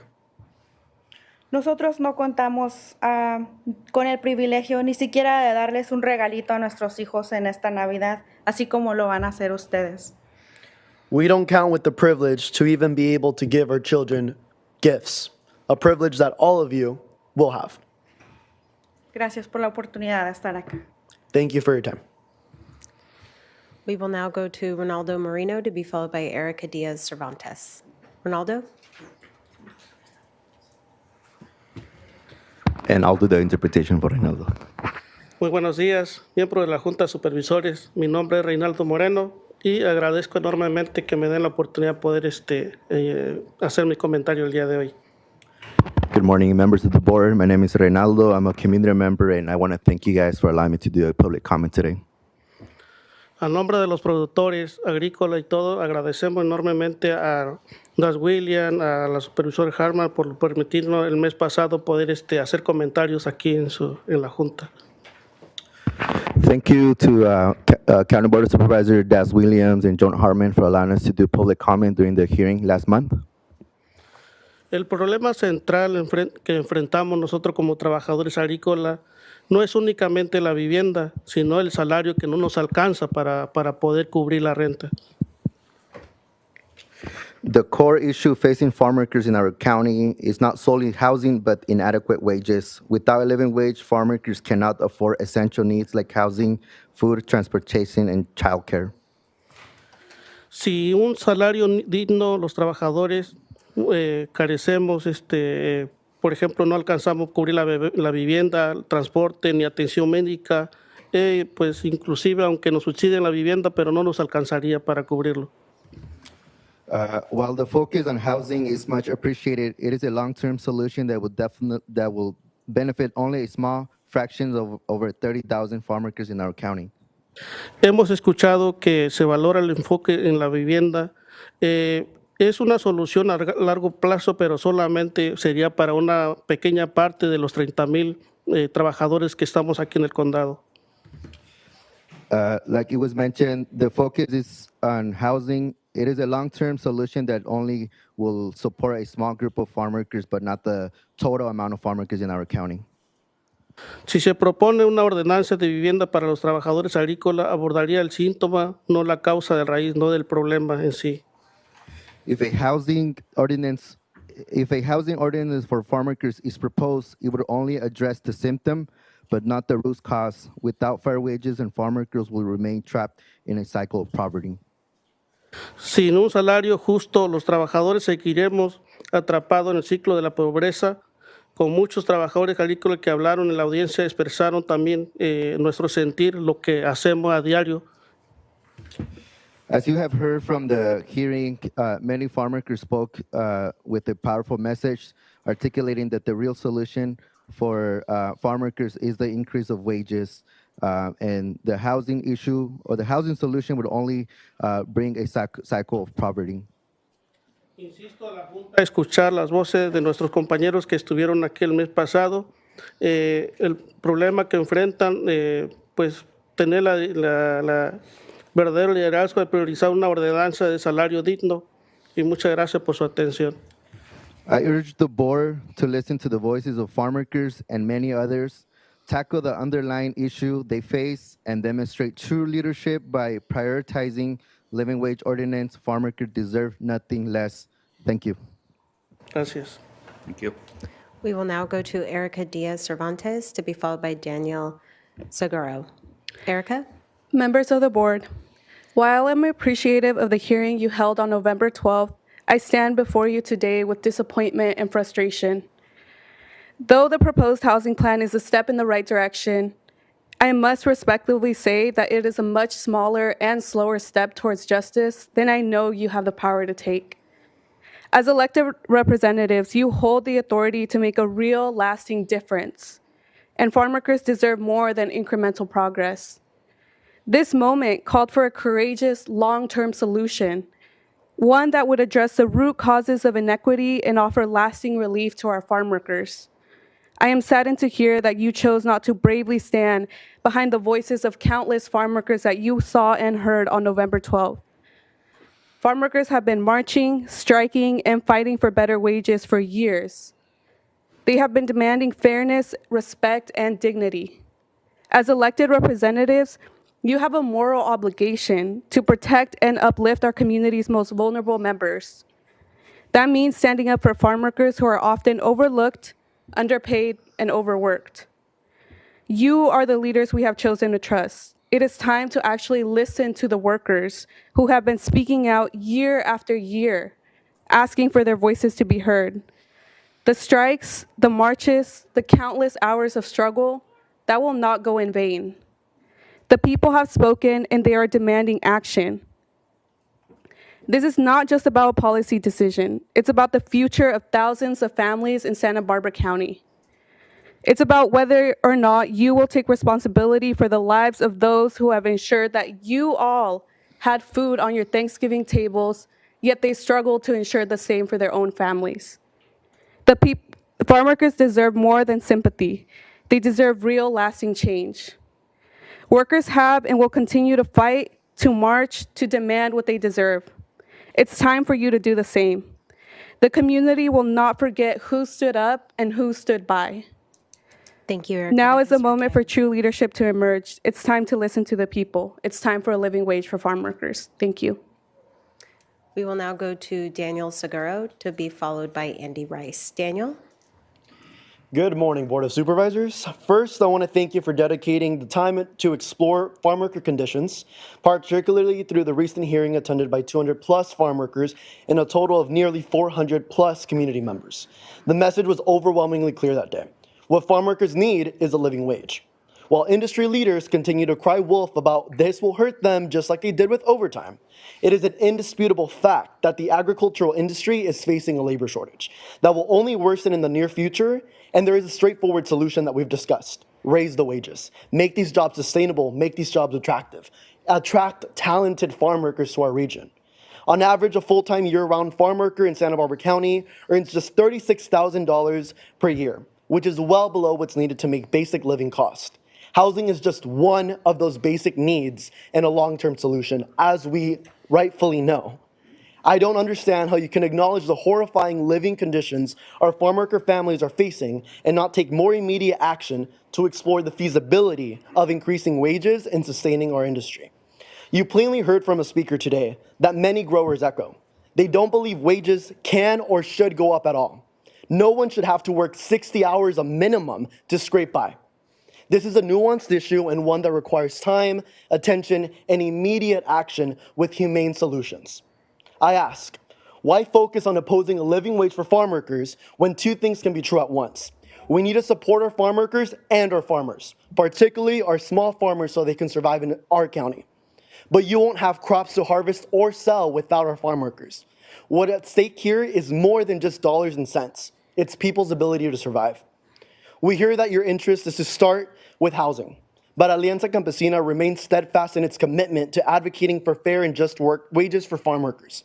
We believe systemic change is possible, and we are here to amplify the voices of farm workers who are too often silenced. Do not let the opportunity to lead with justice and integrity slip away. The time for hope has passed. It is now time for solutions. Thank you. We will now go to Andy Rice to be followed by Alexandra Allen. Andy?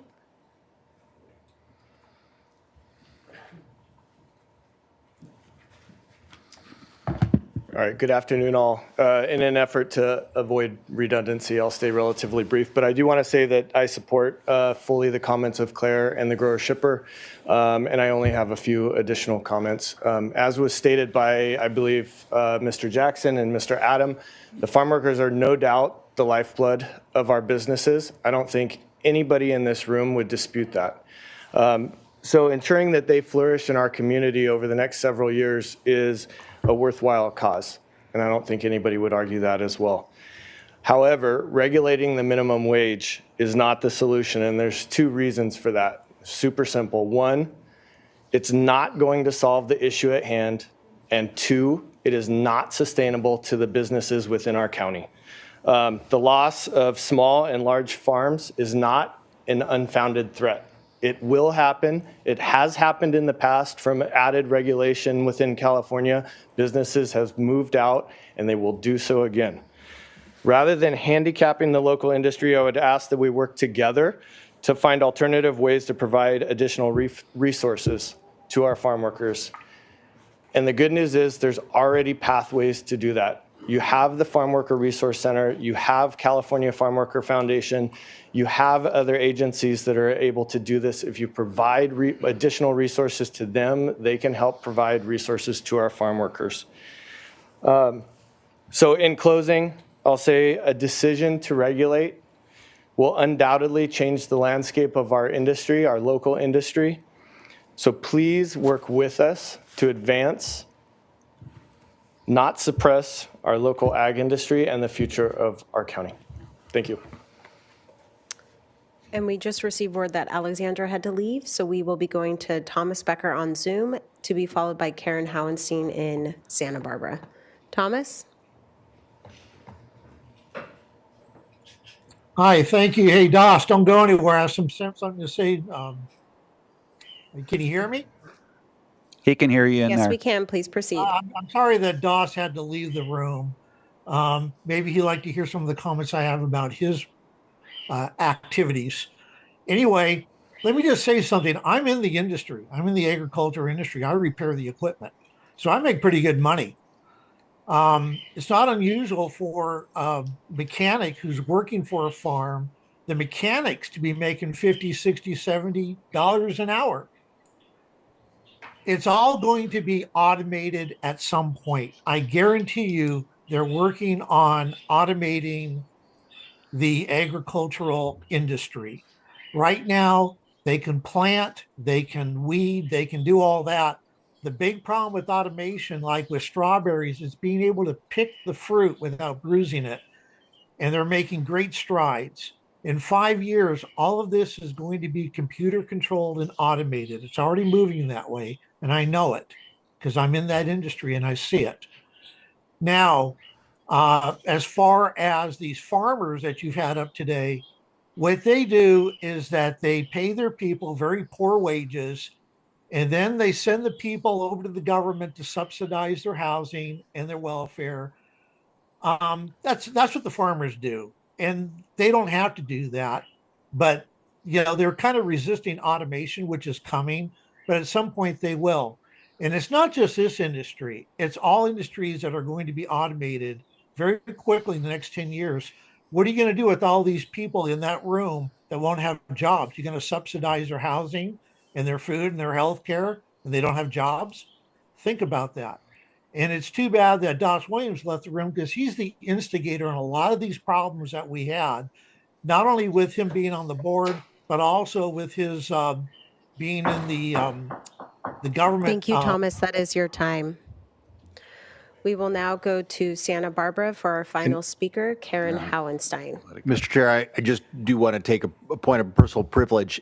Tom has been around long enough that he should know that we have speakers in every one of the rooms. In Santa Barbara, I can't, for better or for worse, I can't even walk into the bathroom without listening to your voice, Tom. So I think you should keep that in mind. And you've been around long enough to know that we can hear you around. And that takes us to Santa Barbara with Karen Howenstein. Karen? I'm not going to pick on you, Doss. Okay, so this issue is surrounding sustainable, responsible farming. It really is. And what happened in a little corner of our community in North County, across from 1335 Parissima Road, is something that we cannot let happen again, regardless of what everybody's being paid to pick the fruit. Our agricultural commissioner allowed unsustainable practices to happen across the street from a home, less than 200 feet away from a home, where the homeowners could not sleep for 2 years of growing season because of these blow-and-go, cheap, mobile bombs that they like to put in the fields to change the seasons, which is not a sustainable practice. I don't know if it's because Salud Carbajal likes to call my community the armpit of Santa Barbara County, but we cannot allow things like that to happen again. So don't impact the growers in a way where they're going to be demanding unsustainable practices, like growing winter crops. They should be growing winter crops. Thank you. And that is our final speaker on administrative item number 58. Okay.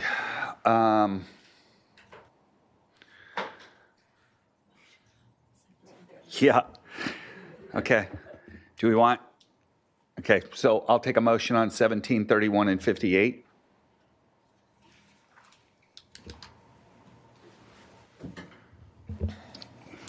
I move approval, staff recommendation.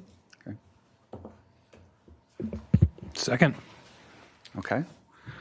All those in favor of moving forward with 17, 31, and 58? And let me just get clear on what the staff direction is for 58.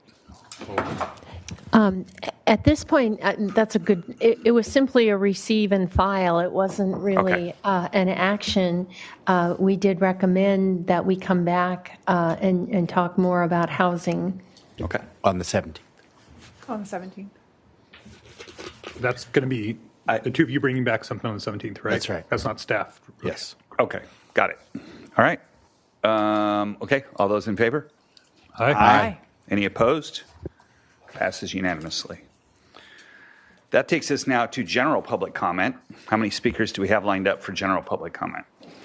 Chair Lavanino and members of the board, we have 2 requests to speak on general public comment today. Okay. We are going to return to Zoom with Thomas Becker, and then we will return to Santa Barbara with Karen Hallenstein. Thomas? Thank you. And Doss, I don't know how you guys run your business there. It's just that it's rude to get up and walk out of the room when you have people that want to speak to you. Why don't you just stay in your seat and act appropriately when people are speaking to you? It's like flipping somebody the bird getting up out of your seat.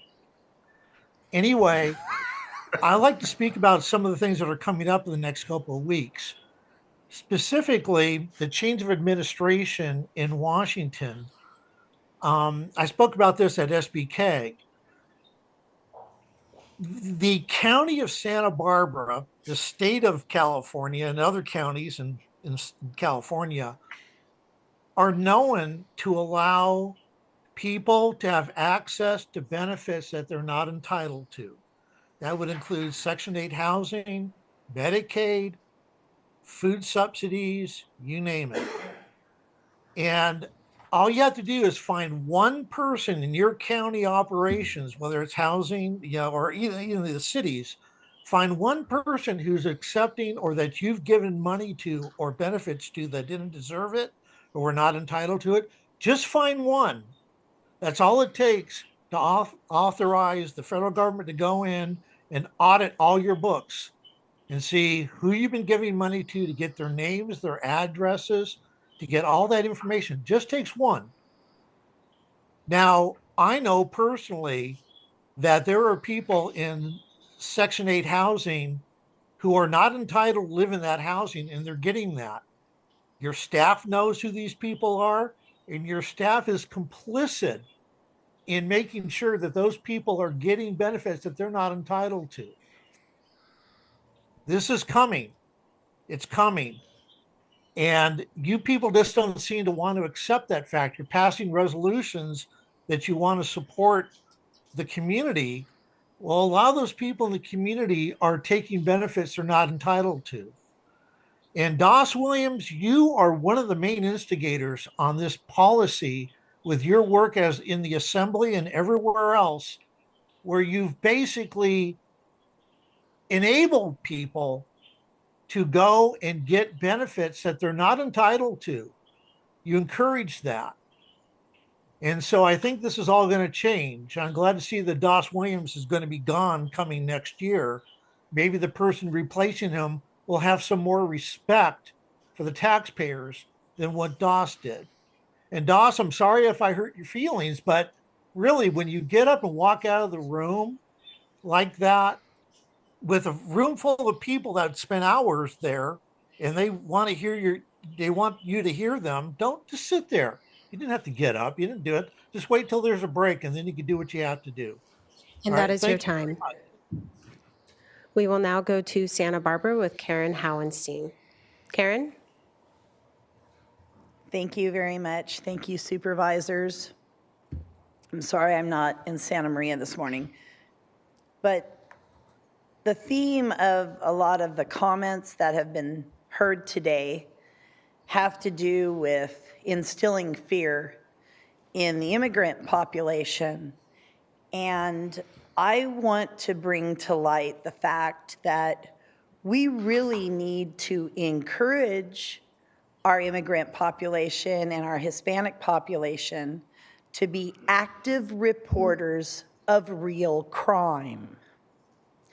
Because the problem that we're experiencing with increasing crime in our community is because criminals, real criminals, we're talking about seasoned, experienced criminals. There is a certain percentage of them who did come across our border with honest women and children and honest workers in the last 3-4 years. We've increased in our criminal activity. I want us all to remember Marlon Brumfield, my friend and our neighbor, who was in the Army, and he was taking advantage of the ROTC to go to college. And when he was on leave, he was murdered in Lompoc by a known criminal who had had multiple law enforcement contacts. Law enforcement knew he needed to be removed, and they could not because of destructive liberal policies that were enacted in our state. Now, it's not our citizens and our residents against immigrants. It's all of us against the real criminals, the known, seasoned, and repetitive criminals who our law enforcement partners and officers should be able to track all the time.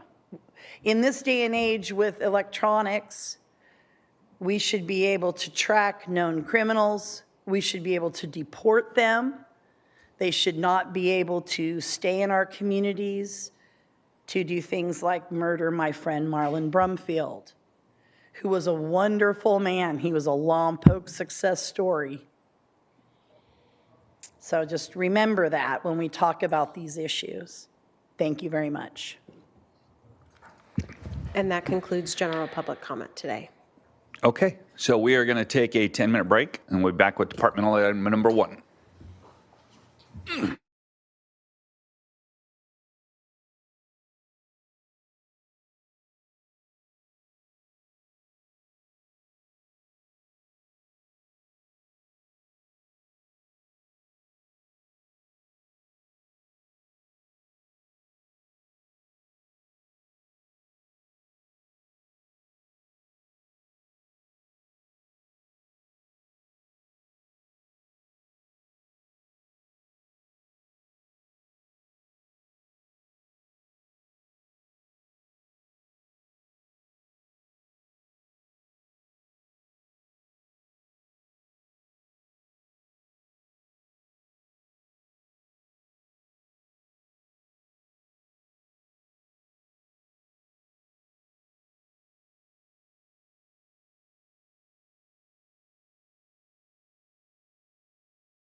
Okay, we're going to reconvene.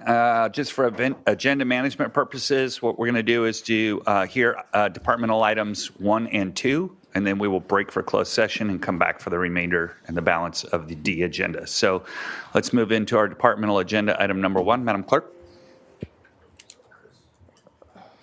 Chair Lavanino, members of the board, departmental item number 1 is from the Probation Department. It is a hearing to consider recommendations regarding an ordinance amending Chapter 20, Juveniles of the Santa Barbara County Code to repeal Article 3, Sections 20-9 through 20-13, and Article 4, Sections 20-14 through 2016. Good morning, Chair Love. Good morning, Chair Lavanino and members of the board. I'm Deputy Chief Melinda Barrera, here for the first reading of an ordinance amending Chapter 20 related to Los Prietos Boys Camp and Counseling Education Centers. Originally built in 1934 to accommodate the Los Prietos Civilian Conservation Corps, the site transitioned in 1944 to become Los Prietos Boys Camp. This camp served as a facility to which juvenile courts of both Santa Barbara and Ventura counties could commit boys who required removal from the community, but whose records were not serious enough to justify commitment to the Department of Juvenile Justice. Although jointly maintained by both counties, Los Prietos Boys Camp operated as a branch of Santa Barbara County, which handled the budgeting and employment. Throughout its history, Los Prietos Boys Camp underwent numerous transformations and had significant milestones. Due to decades of state and local juvenile reforms that the implementation of evidence-based practices and increased diversion opportunities, the population at the camp significantly declined, making the program financially unsustainable, resulting in its closure earlier this year. Our special use permit expires at the end of this year, and the removal of these ordinances would be the final chapter of the camp's history. While preparing for the first hearing, it was discovered that ordinances regarding probation schools were still in existence. These schools were a joint program between Santa Barbara County Office of Education, Behavioral Wellness, and Probation, serving probation youth in 3 regional areas of the county. These schools have not been operational since 2010, and thus these ordinances need to be repealed as well. As this is the first hearing, these are the recommendations. At this time, we're available to answer any questions. Questions from the board? All right, it's the end of an era. All right. Okay, so can I get a motion for go ahead. Oh, public comment, yeah. Chair Lavanino, members of the board, I just wanted to note for the record we had no request to speak from the public on this item. Okay, can I get a motion on A, B, and C, 1 and 2? So moved. Second. Moved and seconded. All those in favor? Aye. Aye. Any opposed? Passes unanimously. Thank you. Thank you. And I just don't think it should pass without just us paying tribute to all the good work that's happened there. So And if I might add, more to come. that's right. Okay. That takes us to departmental item number 2. Chair Lavanino and members of the board, departmental item number 2 is from the Planning and Development Department. It is a hearing to consider recommendations regarding SB 35, Coastal Zone Ordinance, CZO, amendment, and submittal of a local coastal program, LCP, amendment to the California Coastal Commission, CCC. Good morning, members of the board. Today we are presenting an ordinance package that brings our county code in the coastal zone into alignment with state law. I have Alex Tubbo, who is unfortunately not feeling well today, but he's online if there are questions to come up, and Lila Spring, who's with our Long Range Planning Division, who will be making the presentation today. Thank you, Lisa. Good morning, Chair Lavanino and members of the board. As Lisa said, my name is Lila Spring, and I'm here to present to you the SB 35 Coastal Zone Amendment. Our presentation today will cover the project background, the new ordinance section, policy and ordinance consistency, compliance with the California Environmental Quality Act, or CEQA, the next steps in this planning process, and staff recommendations. Next slide. So first, to provide some background on why we are proposing this amendment. In recent years, the state legislature has passed a number of new state housing laws with the goal of increasing the supply of housing, particularly affordable housing. SB 35 is one of these laws and requires that qualifying housing development projects be reviewed under streamlined provisions. Amendments implementing SB 35 were adopted into the county's Land Use and Development Code, or LUDC, in January of 2023, and into the Montecito Land Use and Development Code, or MLUDC, in early 2024. A subsequent bill, SB 423, implements SB 35 in the coastal zone effective January 1st, 2025. So today we are here with an amendment to the Coastal Zoning Ordinance, or CZO, to implement SB 35 in the coastal zone. This new ordinance section, called Qualifying Housing Streamlined Review, applies if the county is making insufficient progress towards meeting housing goals. You have heard these goals referred to in previous presentations as the Regional Housing Needs Allocation, or RHNA.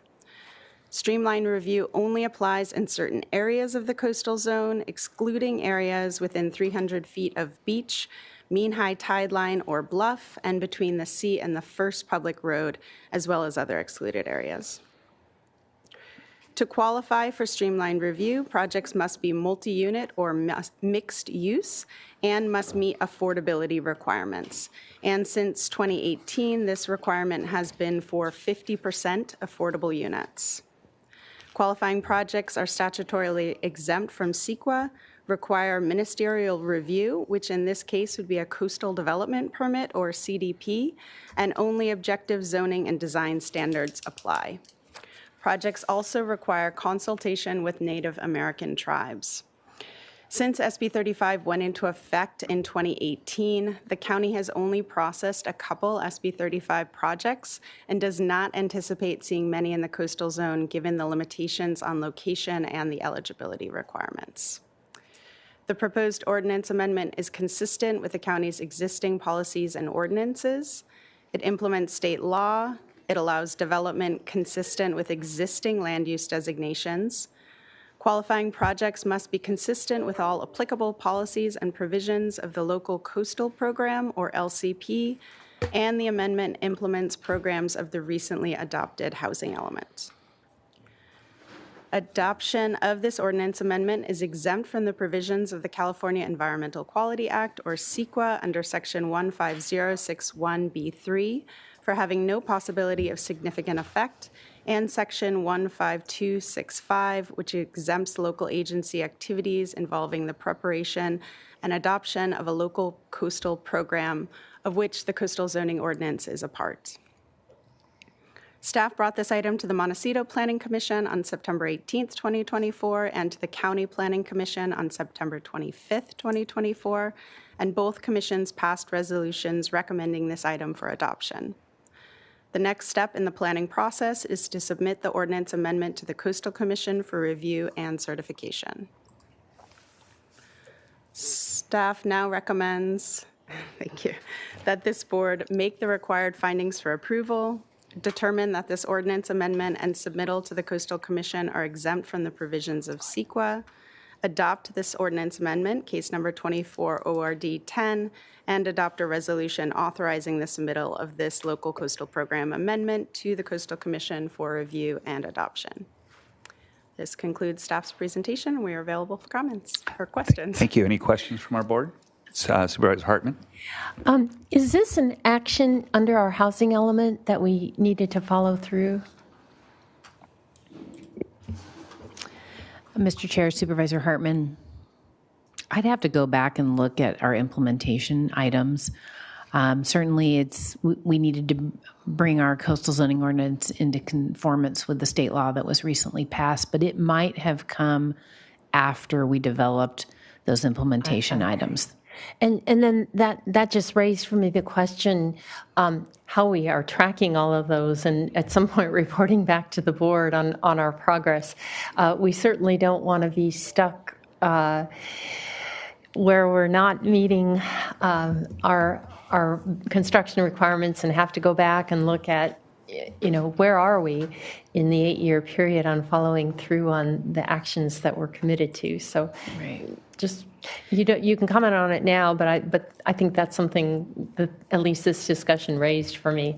Yes, Supervisor Hartman through the chair. So we do have a program in the housing element that says we have to periodically update our codes to be compliant with state law. So this falls under that implementation item. But yeah, no, it is. We have our annual report that we have to do every year for HCD, which helps us keep track of the units that we're producing and at the pace that we're producing them, and then tells us whether or not we are subject to SB 35 or not, right? And are we also tracking progress for HCD on each of the action items that we have in the housing element? We are tracking progress on that. We have a smart sheet that's all set up for us to track, and they are paying attention to what it is that we're doing. So there's quite a bit of work to do.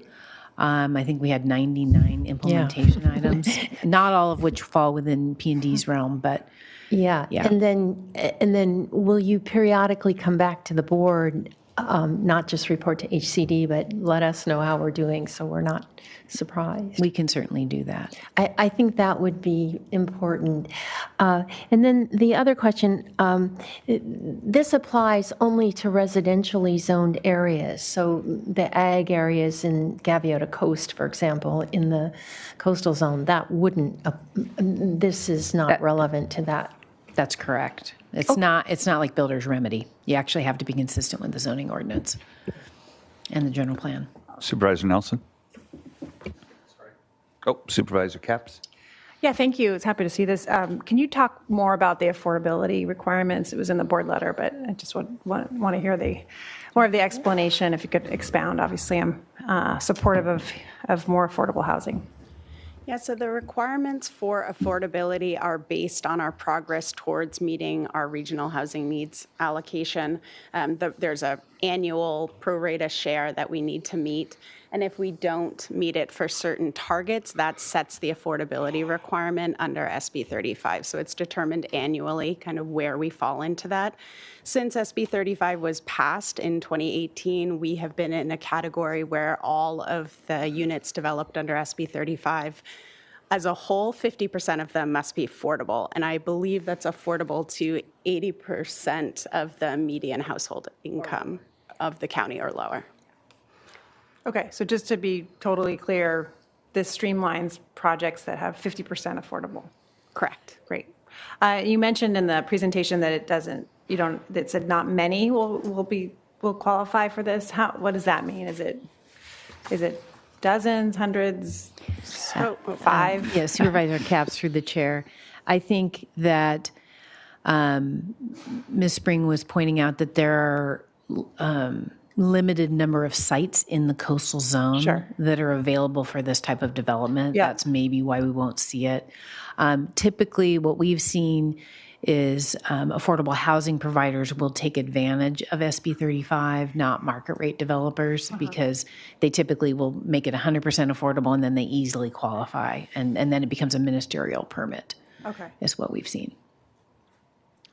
And just to add a little more context, there have been 2 projects that have been processed under SB 35 since 2018 in the inland area. And so that's roughly how many units would that be? Again, I don't need I'm not familiar enough with these projects to know. I just I'm thinking it's under 100. Okay. It was the Patterson Point project presented by Frank Thompson, and then Harry's House, which is at the Golden Inn site.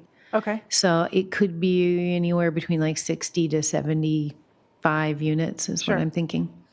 And I know we're always trying to, on timing, I know we're always trying to streamline. When we say streamline, do you have a sense of what that means for timing? Sure. Shortening? Right. So traditionally, these would have been discretionary permits, right? So that they would have to go to a hearing. Mm-hmm. So it's really depends also on how quickly the applicants move to respond to requests for additional information. But I'd say it's a matter of months versus maybe a year, 9 months, something like that. So if we're all well coordinated and they provide all the information we need, it could be, 4 or 5 months. Great. Thanks for explanations. Supervisor Nelson? Yes, thank you. Just since we're talking about streamlining for a moment, I really think that as we move into that in the future, while we try to tackle housing, I think this board needs to take an extra added look at ways to making the process post-entitlement faster. Because I think that's, the entitlement process is sometimes we get blamed for all the time, but once these things are approved, it does take years for maps to get recorded and for building plans to get approved. I know that you guys have already implemented a lot of process improvements, but I think that's under the current constraints of the department and the culture. And I think at some point we need to have some more significant look at that, as well as making sure that all of our different county parties or departments that touch that are truly on the same system, which has continued to be one of the big problems with this. And until everybody's in the same place and those things are being tracked and on a more regular basis, I think we're going to continue to have issues with streamlining.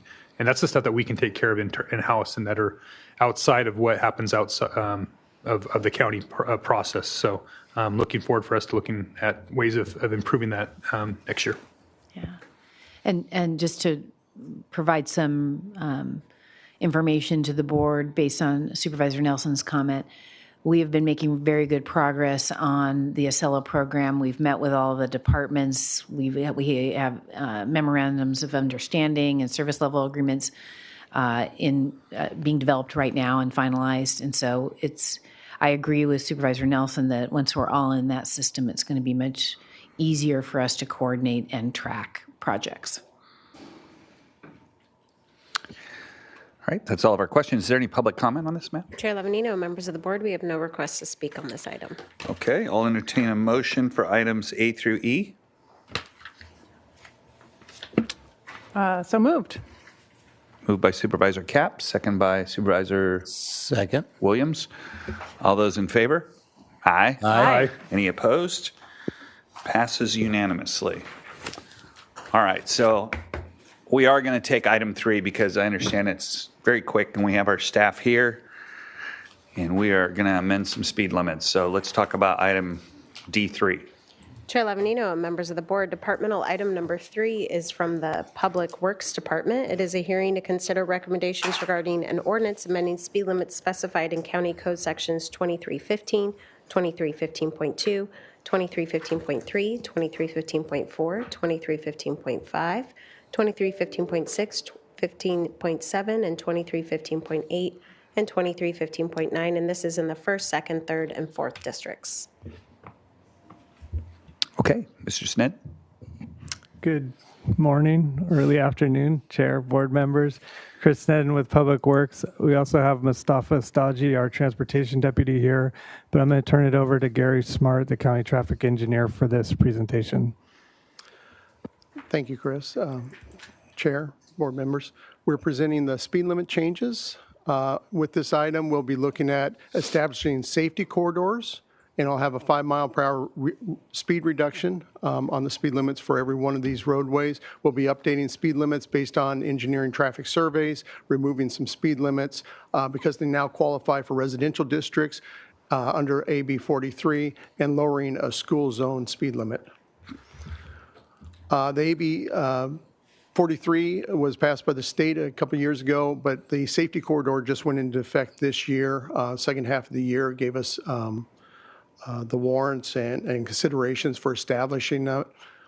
They can be established on roadway segments where the highest number of serious injuries and fatals are. And they're only roads that have serious injuries or fatals, where there's a lot of roadways we were hoping to include in the safety corridor, but they did not have the serious injury and fatals. We continue monitoring these roadways ongoing and can add them later on if there is a problem, or in every 5 to 7 years we're going to have to review them. If there's been a reduction in it, then we'll have to look at changing the speed limits back possibly.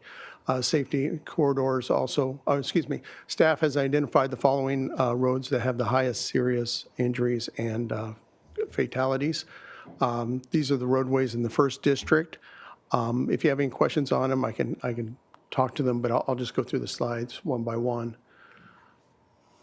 These are in the 1st and 2nd district roadways that will be establishing as safety corridors and lowering the speeds by 5 miles per hour.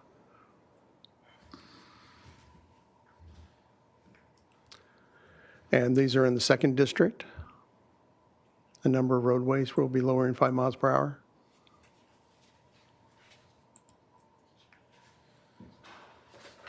Again, in the 2nd district, Isla Vista.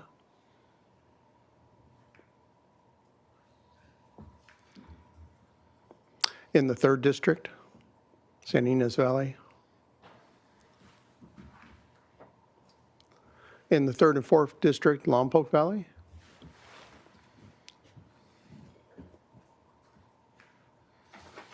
And in the Orchid area, 4th district. Jeez. Can't go anywhere. In the Los Olivos area, the school district for Los Olivos Elementary School we recommend to lower the speed limit from the current 25 miles per hour when children are present school zone to 15 mile per hour school zone. With the changes, we've been able to include this reduction for the school zone. And on San Marcos Road, with the changes to AB 43, it can now be considered a residential road and have the 25 mile per hour speed limit. It was currently 35 miles per hour in the county code, and we've already posted it 25 miles per hour, but we're cleaning up the county code to remove it from the 35 mile per hour speed zones. And with the improvements we've done on Modoc Road with the multi-use path, we reevaluated the engineering traffic survey, and the new speed came in at 40 miles per hour, a 10 mile per hour reduction from before. This 40 miles per hour will match the city's limit, speed limit to the south also. So it'll be a continuous 40 miles per hour up to Villa Cinda. And then San Miguelito, we're going to be adding to our engineering traffic surveys, the county code. It would come in at 50 miles per hour, but with the safety corridor, we're lowering it down to 45 miles per hour. And here are the recommendations, which are available before you in your packets. And I'm available for any questions. Okay. Supervisor Nelson? Yes, thank you, Chair Lavanino. Thank you for the work that you guys have done on this, and for the explanation on what was selected by Public Works staff as locations. Can you help me with what the criteria that was used over at the Los Olivos school? Because school zones, obviously areas of concern, but they're not necessarily always, where there's been an injury or fatality. So how do we pick and choose which schools that we're lowering the speed limit at and ones that we're not? The state allows a reduction from the 25 mile per hour standard to 50 miles per hour when you have a 25 mile per hour adjoining roadway to the school. And with the changes, we were able to have a 25 mile per hour business district in Los Olivos, which gave that step. And then now we can reduce it down to 50 miles per hour for that school zone. We've done that with all the school zones in the county that have 25 miles per hour approaching the school on the roadways. So this one's just dynamically changed with the laws that we're recommending that we do that here. Okay, because I've got some questions about Olga Reed and Los Alamos, and how would this potentially impact that, and why didn't that qualify? It's coming off of a state highway, both Centennial, I believe, and Helena. Yeah. The speeds on Centennial, what would that be, east of, north of? The school is higher than 25 miles per hour. The joining speed limit has to be 25 miles per hour to get down to the 15 miles an hour. If it's higher than the 25, then you got to use the 25 miles per hour when children are present to lower it down. So which is what's currently out there. So there's no mechanism here to lower the speed limit adjacent to the school? Correct. There's not in this? That is correct. Okay. So we don't have any additional discretion to do that in this spot, but we were able to do that at Los Olivos. Those were lower enough in adjacent neighborhoods. I guess I'm trying to understand that a little bit. So yeah, we're coming from a stop intersection basically to the business district. So we have a 25 mile per hour approach, and then we're lowering that down to, whereas Centennial is just a continuous roadway with a higher speed limit than 25. Okay, I believe there's some stop signs there too, though. But and I guess my request would be that you guys take another look over there at Los Alamos with the school there. It's an area, it's a rural area without sidewalks. High speeds are often an issue there, especially those who are going up to the county park or trying to go all the way up Drum Canyon to cut across to the valley another way. So it's definitely an area of concern that I heard about, or I have heard about, and I understand that just lowering the speed limit doesn't necessarily slow people down, but it is a tool that we should be employing if we have the discretion to do so. Supervisor Nelson, through the chair, we will be looking at Los Alamos. We also do have a ATP project coming to that area that Caltrans will be implementing, but also includes work on Centennial. And as we go through that process, we'll also be looking to do general safety improvements around the school as well. Thank you. Supervisor Hartman? Let's see, I had just a clarifying question, and part of it had to do with schools, and I think I understand that now. So SB 43 allowed us to lower the speed limit by 5 miles an hour generally, and then the safety corridor is an additional 5, or are they one and the same? It does allow reductions for considerations to pedestrians. Also, you can lower if you're in between.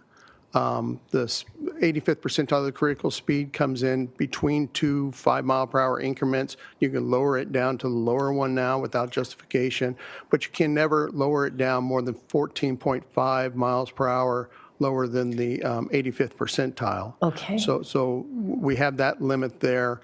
But the safety corridor is an additional 5 miles per hour on the other ones.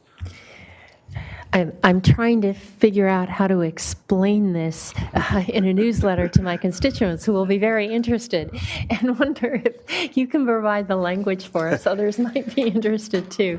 The formula is complex, and I hadn't fully appreciated how complex. Chairman, Supervisor Hartman. Yeah, there is a lot of different parts to it, and it keeps on changing too over the years. And I believe the changes we've had, at least in the last few years, have been positive. Whereas, a few years back, they were on the other side where we had to increase all our speed limits by 5 miles per hour. So I think a lot of the changes are Yeah, I think of Assemblymember Hart, who is on the Transportation Committee in the Assembly, and especially by schools where they don't have sidewalks. I think Supervisor Nelson raised a really good point that maybe we need a little more discretion there, and that would be the kind of bill I think he would be delighted to carry. Supervisor Capps? Yeah, thank you.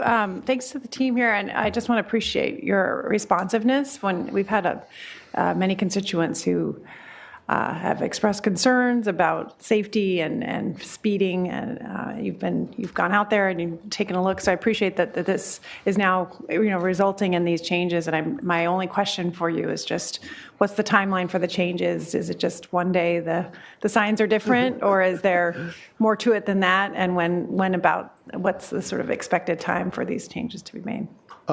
We'll be returning to your board for your final vote. After that, we have 30-day before we can put them into effect. And during that time, we'll be doing work orders and getting the signs ready for installation. But it will take us a little bit of time to go to all these sites. This is a pretty massive change for us with our resources we have available. So it will be over maybe a couple months that we'll be making these changes. We also need to inform the courts and the enforcement of the changes and stuff, and get enforcement out there. Okay, thank you. Supervisor Williams?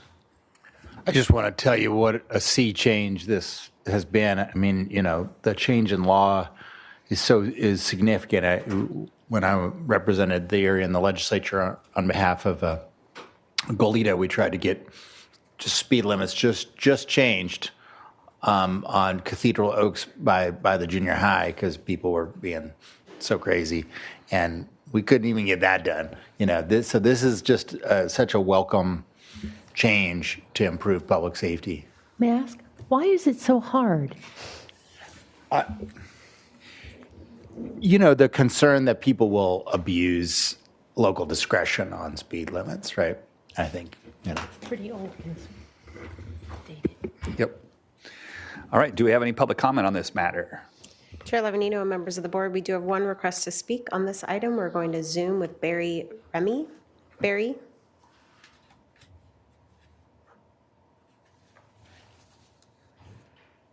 Okay, just got the unmute.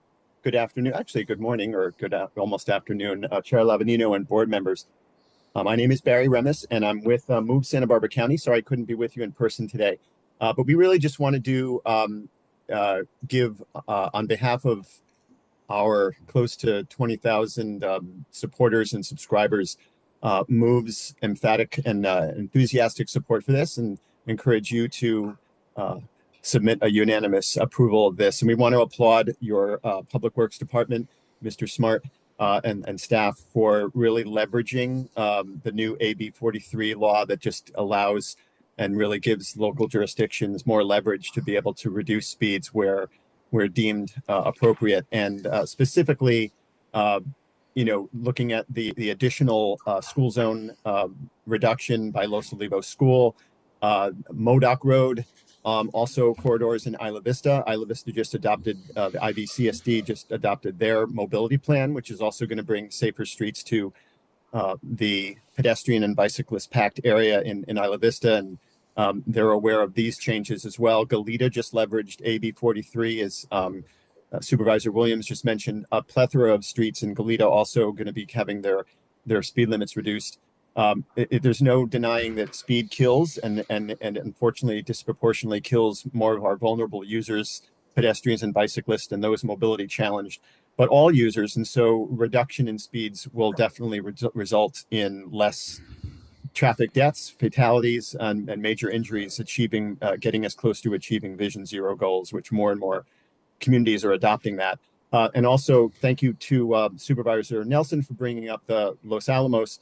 And yes, that meeting that Mr. Snedden mentioned, the ATP Los Alamos Connected Community Project, there's actually going to be a public meeting being held by Caltrans in the county on December 11th, 5:30 p.m. at the Los Alamos Men's Club, although I'm sure all are welcome, to go over the plans. And that does include sidewalks and pedestrian safety and new bike lanes along Bell and also Centennial. So Move definitely supports any potential speed reductions that can be realized also over by Olga Reed Elementary School.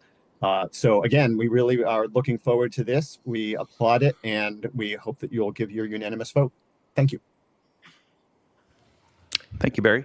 And that concludes public comment on this item. All right. Can I get a motion for A through C, 1 and 2? So moved. Second. Moved and seconded. All those in favor? Aye. Aye. Any opposed? Passes unanimously. All right. That takes us to closed session. Madam County Counsel, can you tell us what we're going to be talking about? Thank you, Mr. Chair, members of the board.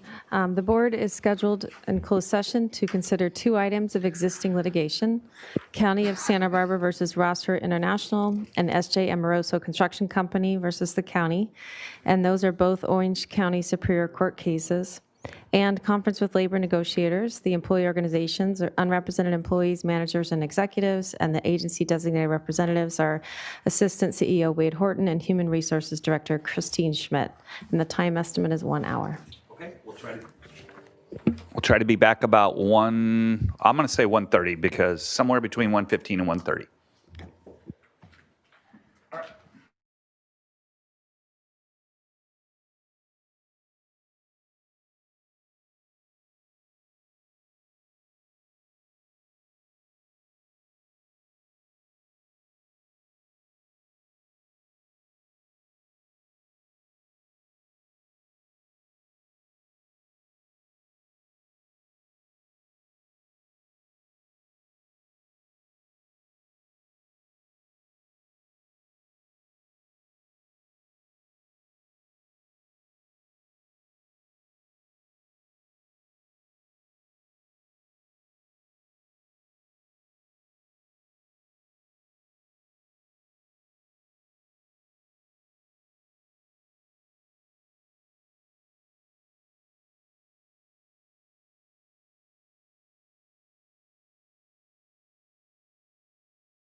Good afternoon. We're going to reconvene this meeting of this County Board of Supervisors. Madam County Counsel, can you read out closed session? Thank you, Mr. Chair, members of the board. The board met in closed session on 3 items. 2 items of existing litigation, County of Santa Barbara versus Rosser International, SJ Amoroso Construction versus the county, and conference with labor negotiators for unrepresented employees, managers, and executives, and the board took no reportable action. Okay, thank you very much. Madam Clerk, can we read item D4 into the record? Chair Lavanino, members of the board, departmental item number 4 is from the Public Works Department, Board of Directors, Flood Control and Water Conservation District. It is a hearing to consider recommendations regarding the Montecito Flood Control Master Plan, Phase 1, SC 2301, and this is in the 1st District. All right, Mr. Rubalcaba. Okay, good. So I could just use this. Okay. Chair Lavanino, members of the board, I'm Walter Rubalcaba with the Flood Control District. Today, Matt Griffin and I, our engineering section manager, will be presenting the Montecito Flood Control Master Plan. Some of the topics we'll be covering today is why do the plan, project history, we'll go over project goals, we'll discuss public input, and then Matt will follow up with project details, some of the project challenges, and what the master plan looks like moving forward. So why do this plan and why do it now? As the board is aware, the Montecito landscape changed significantly since the Thomas Fire debris flow. And with those changes have come continued flooding as we experienced in 2019, 2023, and 2024. So the hope is to do this comprehensive master plan, which will help prioritize our efforts moving forward with both current and future staff. It'll also provide guidance for both private and public projects such as bridges and culverts and just general development. And it'll also help our funding opportunities with grants as the scope, cost, and estimate will be better defined. And then lastly, as we saw in the public meetings, several emails and phone calls, the public support seems to be there at this time. They know the flooding history and it's just time for improvements, and it seems that the public understands that.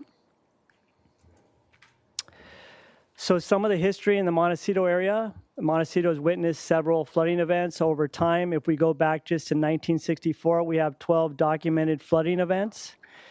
And then in 1974, the U.S. Army Corps of Engineers embarked on the Montecito Streams Report.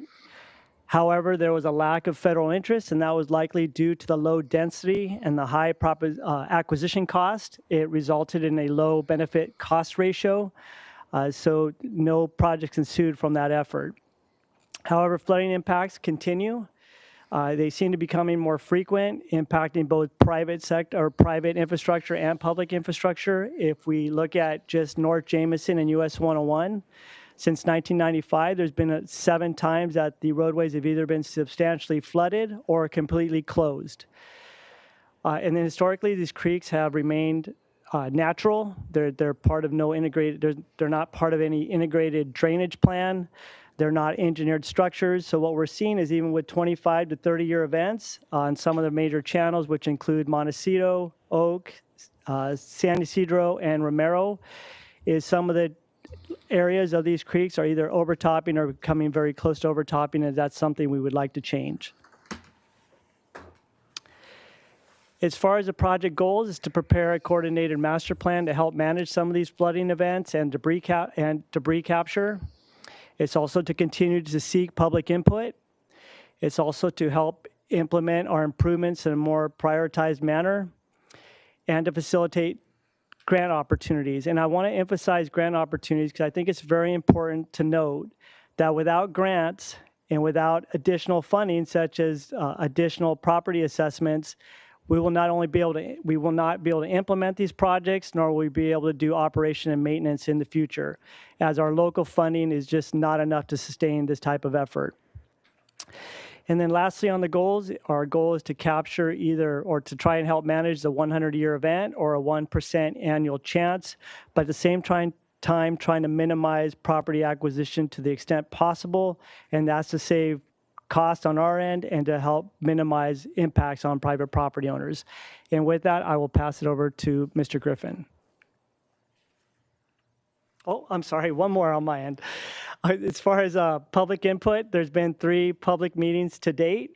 There were 2 in 2023, 1 in May and 1 in November. We had another one in 2024 in April.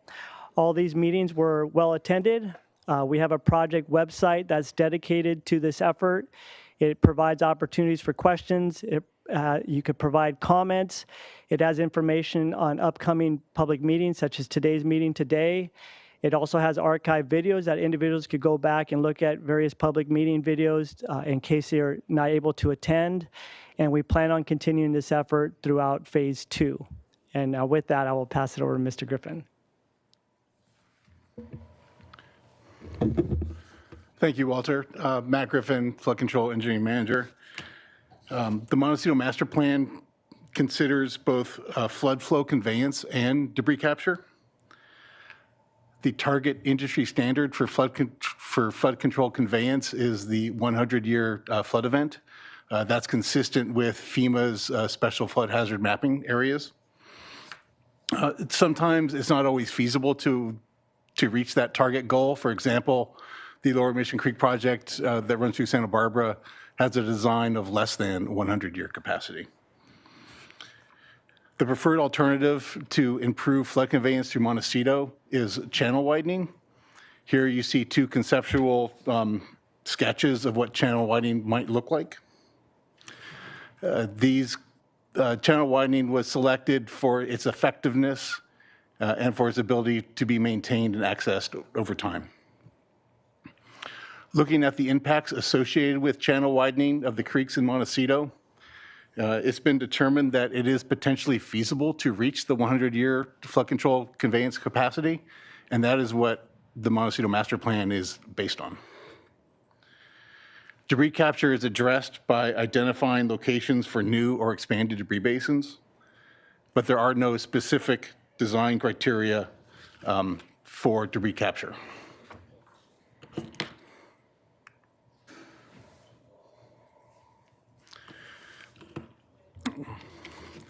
Looking a little closer at the preferred alternatives,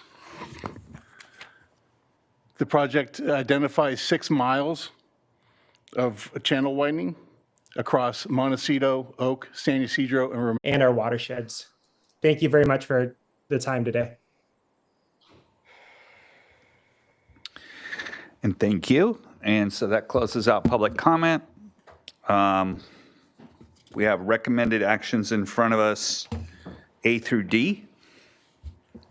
Entertain a motion. Supervisor Williams. So moved. He moves Second. A through D, seconded by Supervisor Hartman. All those in favor? Aye. Aye. Any opposed? It passes unanimously. All right, that closes out our business for today's meeting. Before we adjourn, I just want to adjourn today's meeting in the memory of Willie Galvan. Willie we lost another community leader this past week. Willie was perfect timing. A couple of months ago, we were able to honor him here at the Board of Supervisors with a resolution. But for those of you who didn't know him, he was a veteran of the United States Army. And right after he left the service, while in Texas, he met the founder of the American GI Forum, which is an organization advocating for veterans' rights. Willie founded numerous chapters, always focusing on championing political and social change. His life, I think, can be wrapped up with resilience, perseverance, and the power of community. He is survived by his wife, Helen, 6 children, 30 grandkids, and 12 great-grandchildren.